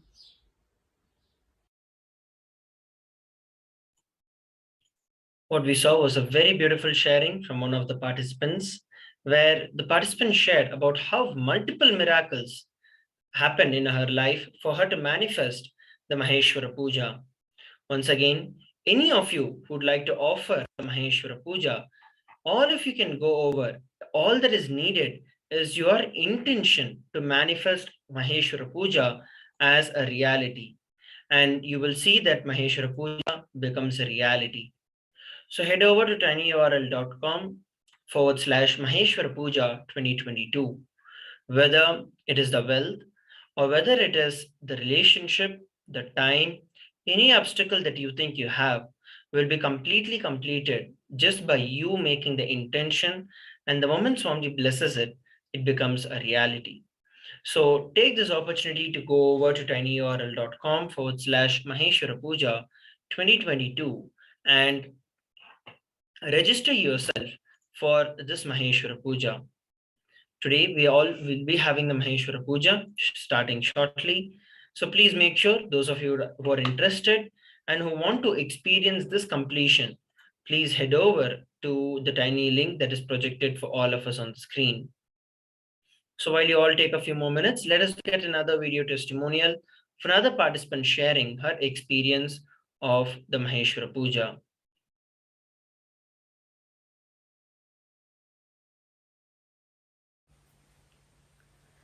Nithyananda everyone, my name is Jin Ho. In this video, I wanted to do a following up sharing on the Maheshwara Puja I did 1 month ago for my family and for my husband's one. So in the previous video, I talked about the Maheshwara Puja I did. After it was done, I see the miracle happens in our family, especially on my husband. So his dad passed away when he was only 1.5 years old. His dad was found suicide by the railway, and it still has a very big impact on his family and him. So I told him to do this Maheshwara Puja for his soul to be liberated for his dad. But what he told me is, no, I'm not going to do it at all. I don't believe this kind of thing. For the money of doing the Maheshwara Puja, $2,008, I'm not going to pay it at all. So our conversation just ended like that. But still, I did the Maheshwara Puja for his dad.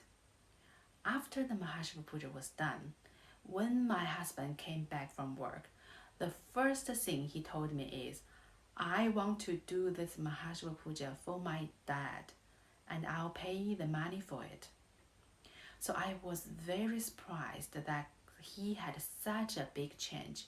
I know that Swamiji has taken his karma away. And I can also see the completion with him and the wells. So it has been 4 weeks past now. When I looked back, I can tell that his personality has changed. He becomes more open up, become more brave than before. And also he started to see opportunities. So he often buys things online. And one day he suddenly realized, why don't I buy things, increase the price and then sales to others? And then he started to do this business. He started borrowing money from the bank and also using his credit card limit. So the more money he borrowed, the more product he get sales. And then he get extra money coming to his bank account.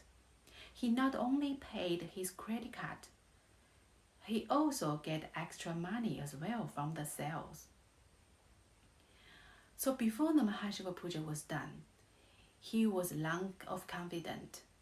The only thing he was thinking about is to return the money to the bank. He is not using his credit card. But when the Maheshwara Puja was done, when he had a combination with wells, he became more brave. He dares to use his credit card limit. And then more wells come into our bank account. This is a very amazing experience I want to share with you. And also another thing is, when the Maheshwara Puja was done, my personal feeling is, I feel the burden was released from my shoulder. So before, I have some kind of relationship problem with someone. We hasn't been talked for a while. And when the Maheshwara Puja was done, I just suddenly feel, why don't I take the initiative to talk to him? So I started to contact him. And then our relationship just goes back to normal, just like what when we first met. Things just happen naturally. And this is all because I've done the Mahashiva Puja. I'm not worrying anymore. I become more happier than before. So this is my following up sharing on the Mahashiva Puja. I wanted to once thanks again to my beloved Guru, Swamiji. You have brought so much blessings to our family. This is actually far beyond what money can bring to us. So I strongly suggest everyone to please do this Mahashiva Puja for your family and also for yourself. And you will see the miracle happen.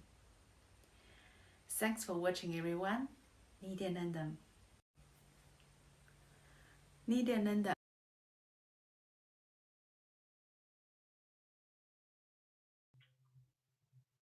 Nithyanandam, my name is Manitya Yoganyananda. I'm a Passaniasi. I live in France, coming from Cameroon. I know Swamiji for about 3 years now. So why Maheshwara Puja? Maheshwara Puja because I'm aware of my ancestors. I'm aware that death is not end of life. I'm aware that if I'm here on earth today, it is because I have my ancestors, because of them. If one of them were not there, I won't be here today. If I'm enjoying my life the way I'm enjoying my life today, it is also because of my ancestors. And I was just feeling, yes, I was feeling like thanking them, just to say thank you for everything. And I've been for many years doing offerings, some work to help my ancestors, but nothing like that. When I heard that Swamiji can liberate them, that Swamiji can liberate departed souls and ancestors, it's just make wow in my head. Whoa! Not only helping them, but liberating them. So it was, for me, the thing to do. I have, and I had to do that. So, and more, let me share with you. I heard that Swamiji can help ancestors attain enlightenment. Just imagine, I told myself, just imagine if your ancestors are enlightened. How could your life be today? And I heard also that you can do Maheshwara Puja to complete with all departed souls. The Swamiji is completing the completion they have with you and the completions you have with them. It made me to think of my grandmother. I had a very, very difficult life with my grandmother. And even though I have forgiven her, I was still feeling sometimes deep, deep down in my heart, pain.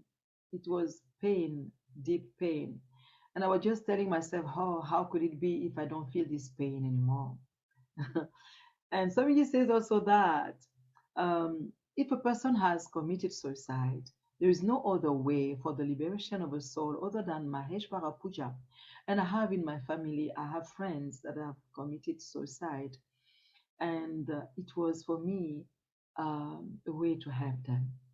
Maheshwara Puja is the offering of food to the master along with his monastic disciple. He said that in the tradition says that one morsel of rice offered and fed to an enlightened master liberates 7 generations up and 7 generations down the heredity of the Maheshwara Puja participants. Just imagine that. And also you do one offering, you do one Maheshwara Puja, you can help up to 10 departed souls. So for me, I had to do that. I was feeling that this is the thing I have to do, the great offering I could do for my ancestors. So I decided, took the decision to do Maheshwara Puja. And when I decided to do Maheshwara Puja, everything went so light, so easy. I manifested money very, very easily. I get completion with my mother. We were having bad relationship, let's say no relationship anymore for many years. And after Maheshwara Puja, things went like that, so easy. One day I just took my phone, I called her, and we spoke. And after that, it was also easy to go through advisor process. But this is another thing we will talk. So everything went very, very easy, and now I'm having a good relationship with my mother, without difficulties, and also my family lives are protected. There was car accidents, sickness, and everybody's fine. Everybody's fine. And also today, when I think of my grandmother, I just feel very, very peace in my heart. Peace, peace, peace. And even I feel grateful. And I know that Swamiji has done this completion. There is completion with my grandmother. I feel grateful because I'm also the person I am today because of her behavior. Even if in that time I was finding that she was having a very, very hard behavior with me. And I know that it was necessary for me to become the person I'm today. So I just feel gratitude in my heart for her. And I know that completion, I get completion with my grandmother because I feel this peace inside. And other thing is that, yes, I want you to, if you too, you feel like helping your ancestors or departed souls, please do that. Don't listen to your brain. Is it possible? Is it this or that? Just listen to your heart. I believe that God talks to us. We can feel him in our heart. So please just listen to your heart and do that. Do Maheshwara Puja for your ancestors, because liberating your ancestors is to liberate yourself. Do that for them. Do that for you. Do Maheshwara Puja. Thank you so much, Nithyananda. So here, that was another beautiful sharing from another participant from France. And once again, I'd like to project the link for every one of us to offer the Maheshwara Puja. It's tinyurl.com/Maheshwara Puja 2022. And you can go over to this link and offer your Maheshwara Puja. And we'll be having the live darshan starting shortly. So we request all the participants to stay tuned, register yourself for the Maheshwara Puja. Let's come back after a short break.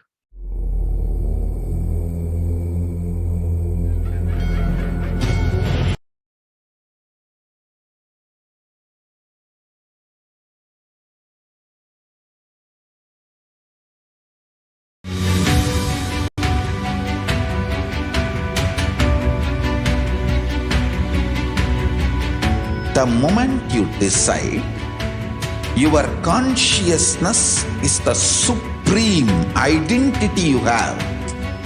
You will not empower your depression, your frustration,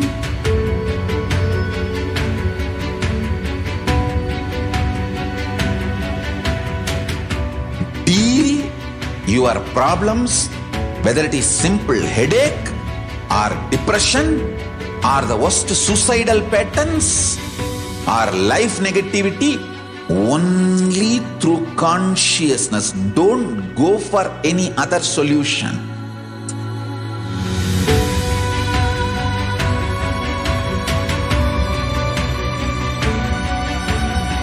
Don't keep stupid, toxic, life negative struggles inside.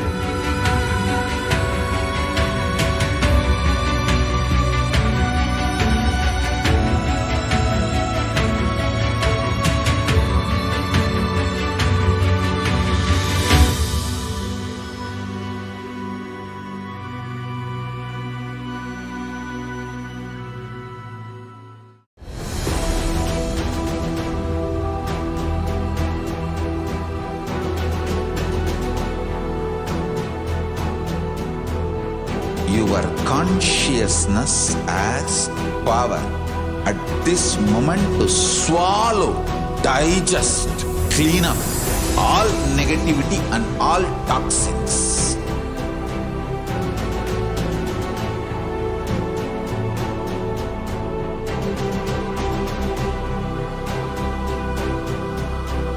Develop a powerful will persistence. That's the most important asset for life.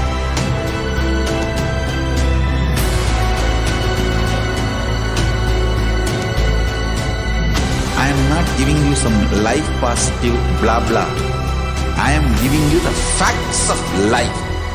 I am triggering your consciousness.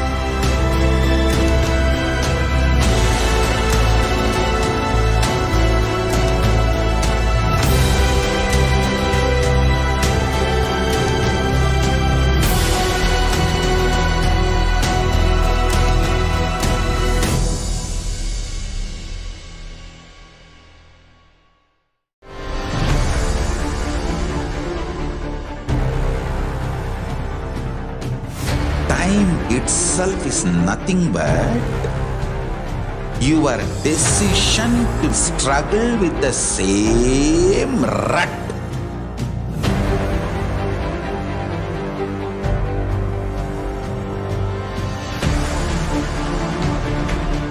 Your decision to struggle with the same rut is time, Kala. Your decision to swallow time is Kala Bhairava.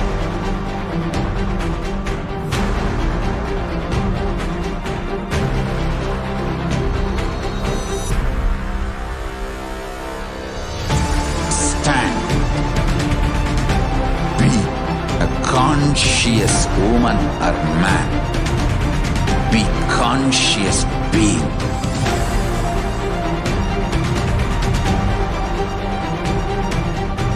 Shrink the time through conscious will persistence. Make the future into present by being ferocious with yourself.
I am your Guru.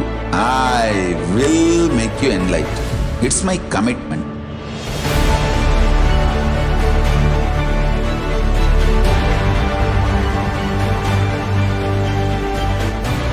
Till you become Paramashiva, I won't rest.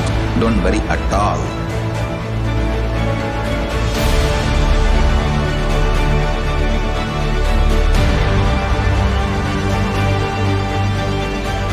To all my disciples, I give you this as a boon. I'll swallow everything with which you are stuck and liberate you all.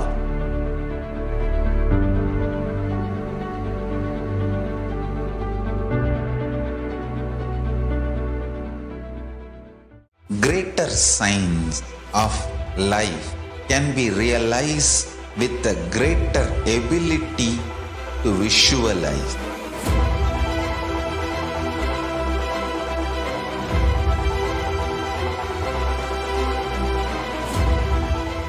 science is the equivalent word for Hinduism.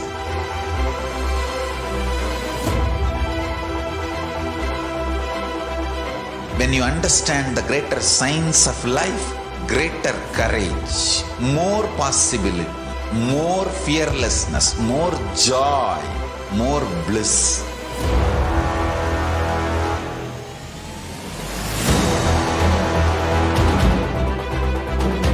When you visualize Paramashiva with 25 heads, 75 eyes, 50 hands, your consciousness becomes ferocious, and that ability to visualize, you will get involved in everything deeply.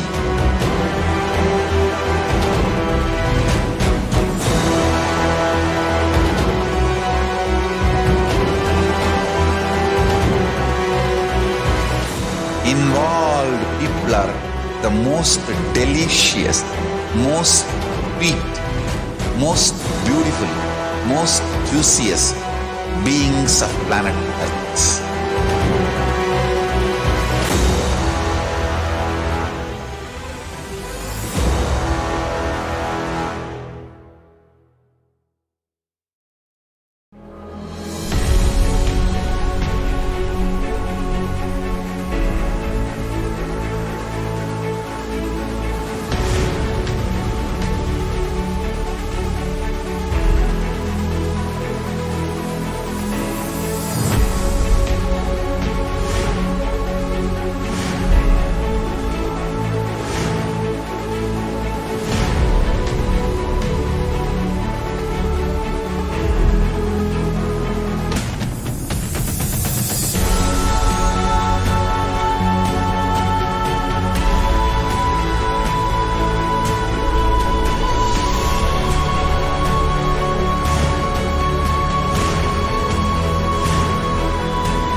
Nithyanandam, everybody, welcome back. Let us now look at another testimonial of a participant sharing about the Maheshwara Puja. Once again, we are preparing ourselves to receive the live darshan of the Supreme Pontiff of Hinduism starting shortly. So you can all post your questions or comments, anything that you have on the live platform, and also register yourself for the Maheshwara Puja. Let's all now listen to another participant sharing her experience about the Maheshwara Puja. Nithyanandam and greetings dear friends. This is my Pushkalananda Nithya, and today I'm making this short video to share with you all about a very powerful and a beautiful opportunity which is approaching in about a couple of hours from now. And anybody can participate in this beautiful process. Actually, it is one of the most ancient rituals in Hinduism known as the Maheshwara Puja. So it is for the ancestors to attain liberation and offer them pinda or food for their journey to their liberation. Offering the food to the master during this ritual, enlightened master, is equal to feeding 10,000 hungry people. And also offering it to his sannyasis or the monks is the best, actually the best fire into which we can offer the pinda tarpana. So what this means is that the food for the departed souls, the completion with living and those who left the body, it is in the stomach of a sannyasi, because sannyasi or the monks, their only desire is to get enlightened and get dissolved into the cosmos. So simply this intention is carried on with the departed ones. And it's such a beautiful opportunity in our lifetime because we have an enlightened master. We have an enlightened avatar who is here with us to perform this ritual and to depart, to liberate the departed souls. See, anybody can actually participate in this beautiful ritual. You can participate in this ritual to give food offering to someone that you know that has left the body, and or even for yourself, for your own journey after the body to take with you. This is a very beautiful opportunity, and anybody can actually take participation. So if you have any further questions, please feel free to let me know. I will be happy to answer any questions and get registered for the puja or for the ritual. Another thing I want to let you know is that why this may be so important is because all of us are carrying some level of incompletion, right? It may be that some level of incompletion may be there from our departed ones. Sometimes we're not able to let go of them. They're still living with us. Sometimes we are so sad. We're so deeply in sorrow. We don't know how to just let go because of the uncertainties and the unknowns, or because of these sudden abruption that happens in life, right? So when the death happens to the lost ones, we may be still carrying the deep guilt inside of us, or the unknown fears inside of us, of what might have happened to them, where have they gone, will I see them again, and we may not be able to get over it. So why this puja, this ritual, is so important is because when we offer this puja to the master, he becomes, first of all, to give you an understanding, an enlightened avatar is the eternal completion. He's the embodiment of eternal completion in every dimension. So when the master accepts the food from you, the food offering, and he eats the food, he leads that person that has passed on to enlightenment, meaning wherever the departed soul might have started its new journey, be it in a new ambience, in a new life, a new body, the master can intervene and lead that person to enlightenment. Ultimately, when we offer the pinda, or we offer the food offering for liberation to the departed soul or the ancestors, is to give them the peace so that they may rest in peace, or they may continue their journey in peace. But ultimately, the best peace that we can give them is enlightenment towards their own journey. And this ritual is all about giving them the next level of liberation.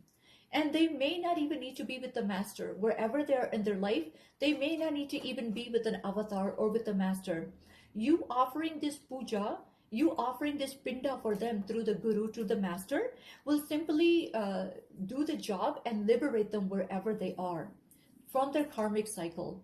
So it's a very powerful process, and so many people have experienced miracles, healings, and completion. Not just, of course, naturally, the departed soul will get liberated from wherever they are in their karmic cycle into the next journey. But even for the person who is offering, it is such a beautiful completion process. We also need to be completed with what has happened. We carry so much. Sometimes we are carrying the heaviness, and we are carrying the sadness, we are carrying the sorrow. We also need that burden to be completed, that heaviness to be completed inside of us. So during this process, so many people have experienced complete completion with the departed soul and with the emotions, the incompletions that they have been carrying inside. Actually, I would like to share that in my own beautiful opportunity, when we offered the Maheshwara Puja with my family, there was an incident that took place where we lost our loved one of our family member. That very night, one of my family member has been having like a very hard time letting go, because it was a very disturbing abruption, meaning a sudden death that happened in our family. What happens after we offered this puja is literally that same night, the person in my family, they told me that the person who has left had come to them and has said their goodbye. And she was feeling so completed. She was feeling so happy. She just knew that the person's okay. Yes, now I can rest in peace. So it brings so much peace even in us, knowing that the person has rested and that completion between the person has happened. So whatever that person went through at the time of death is already completed for that being, and it's already moved on. It has not carried that suffering, that pain, and that karma with them. So that was enough. When the person came, when the departed soul came and said goodbye to her, she felt so assured that everything is okay, and she was able to finally get some good sleep. She was able to get good rest, and she felt so much completed about the situation, meaning about the departed soul. So like that, there are so many incidents, so many experiences, so much completion that so many people have experienced all over the world during this process of the ritual offering. So it is available to anyone who may be interested and want to learn more. Please feel free to reach out to me. You're welcome to leave me a message under the video, or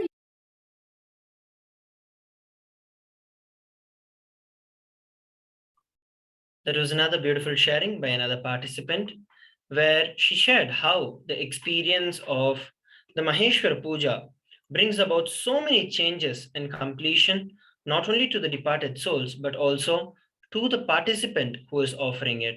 Like this, we have so many people who have shared their testimonials. We have the link once again projected for all of you on the screen. If you'd like to experience and if you'd like to manifest the Maheshwara Puja in your life, head over to tinyurl.com/Maheshwara Puja 2022. And this is the best opportunity. This is the best gift that you can give to your own parents, to your own ancestors, to all of the people with whom you want to experience completion, you want to bring completion to. So please make sure that you're taking this time and opportunity to offer the Maheshwara Puja. At least once in your lifetime, offer the Maheshwara Puja and you'll experience the real completion. Swamiji says that completion can happen. When we do the completion process with the beings who are alive, it brings a certain level of completion. But to bring completion with those who have departed, that can be done only by an avatar, only by the incarnation, only by Swamiji himself. So in every one of our lifetime, it is literally a puja, an offering that has to be done by each and every one of us so that we can experience completion in our life and also bring completion upon the life of the ancestors who are directly and indirectly responsible in our life. Let us now look at another video testimonial by a participant sharing their experience of the Maheshwara Puja. My name is Ma Nitya Paramananda and I'm the disciple of Sri Paramahamsa Nithyananda Swamiji. So today I'd like to share my beautiful experience of as a monastic disciple taking part in the Maheshwar Puja. And prior to my monastic life, I also did Maheshwar Puja or sat during Maheshwar Puja with Swamiji, and I'll share that experience also. So my very first Inner Awakening program was October 2014, and the program was held here in Bidadi, Bangalore in South India, in the ashram of my Guru Sri Paramahamsa Nithyananda Swamiji, the Avatar.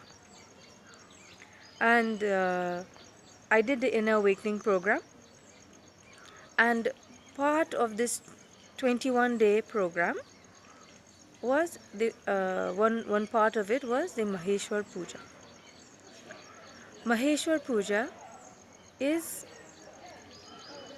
where we get the opportunity for Swamiji, an avatar, to liberate all our loved ones, all our deceased loved ones who we care about and want the best for them after they leave this body. Through this Maheshwar Puja, Swamiji liberates all those souls and free them forever. So during my first Maheshwar Puja experience, I did not actually sit down for Maheshwar Puja. I was a participant, but my sister did. So during the process, during the puja, I got this vision. I saw Swamiji get very, very tall. Then huge, like, I don't know, maybe 20 feet tall. Then he was walking through the cosmos. The cosmos looked like space, just like how you see it in the movies. Or at least this is how my being has interpreted the cosmos to be. And he's walking through the darkness, which is not really dark. It's a glowing darkness. And he has this long red robe behind him. But the robe is so long, it extends like miles and miles until it turns into almost a red carpet walk. You know, while he's walking, this red robe is trailing behind him like a red carpet.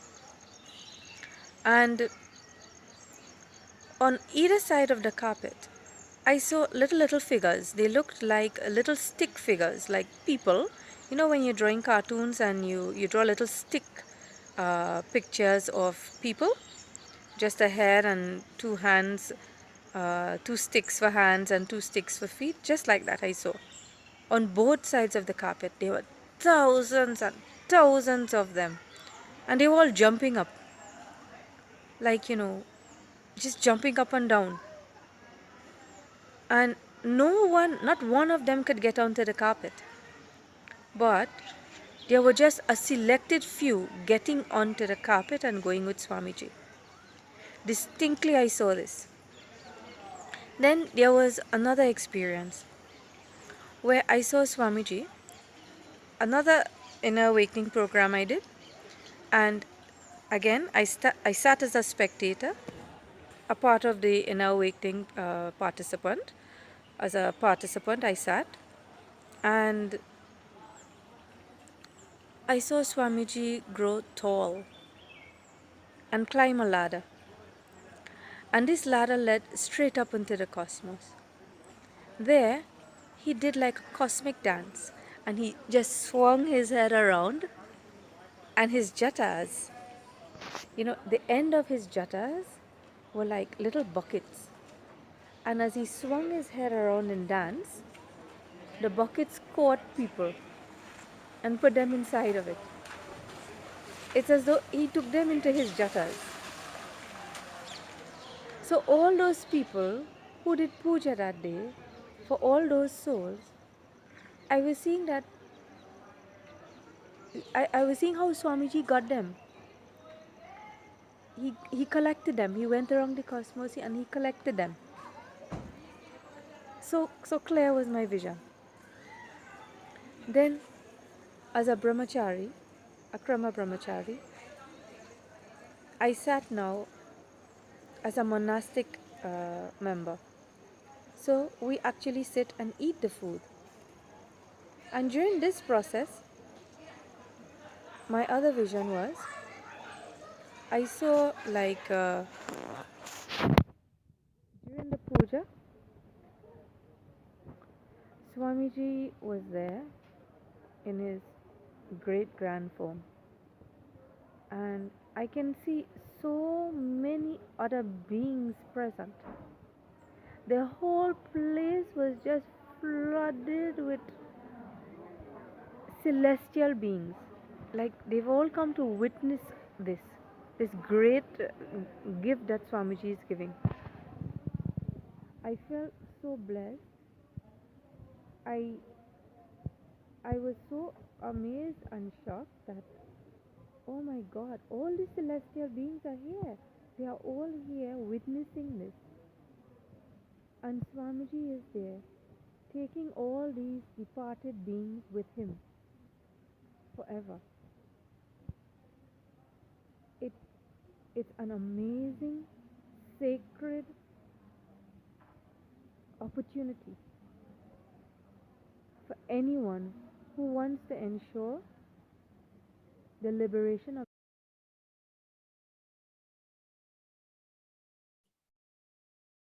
That was another sharing by another participant who shared her experience of how, when she offered the Maheshwara Puja before becoming part of the monastic order, and her experience after offering the Maheshwara Puja, after being part of the Maheshwara Puja, being part of the monastic order.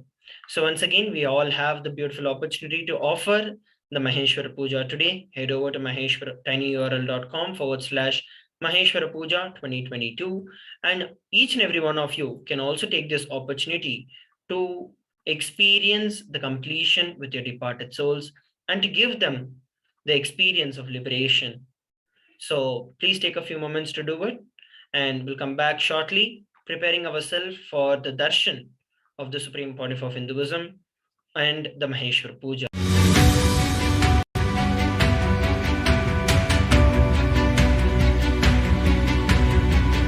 The moment you decide, your consciousness is the supreme identity you have. You will not empower your depression, your frustration,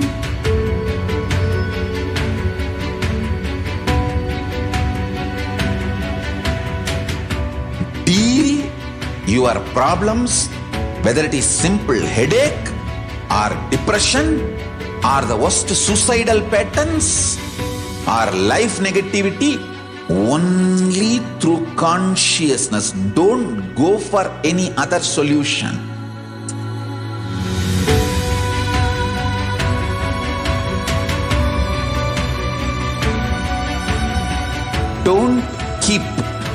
stupid, toxic, life negative struggles inside.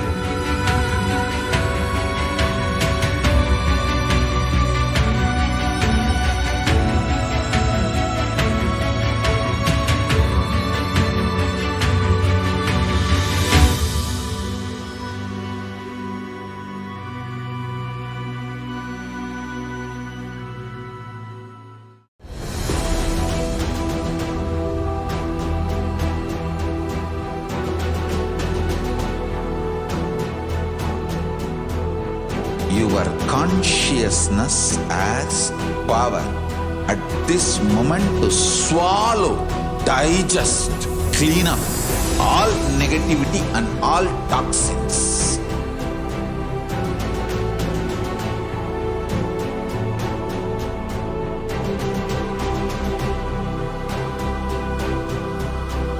Develop a powerful will persistence. That's the most important asset for life.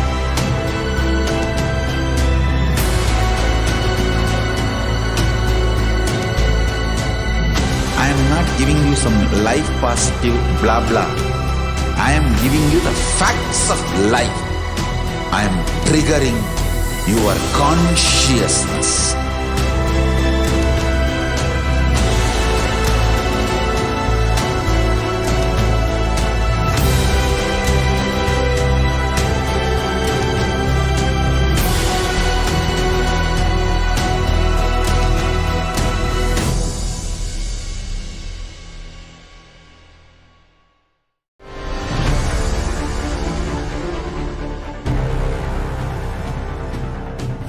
Time itself is nothing but your decision to struggle with the same rut.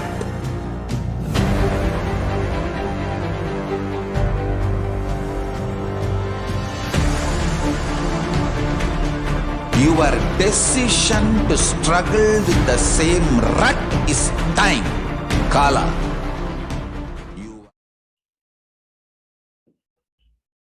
Yes, now let us all prepare ourselves and enter into the meditation to receive the darshan of the Supreme Pontiff of Hinduism, or this auspicious event of the Maheshwara Puja. Please sit straight with your head, neck and spine in a straight line and chant the Mahavakya, Om Nithyananda Paramashivoham, preparing yourself to experience the Maheshwara Puja and to receive the grace and the darshan of the Supreme Pontiff of Hinduism.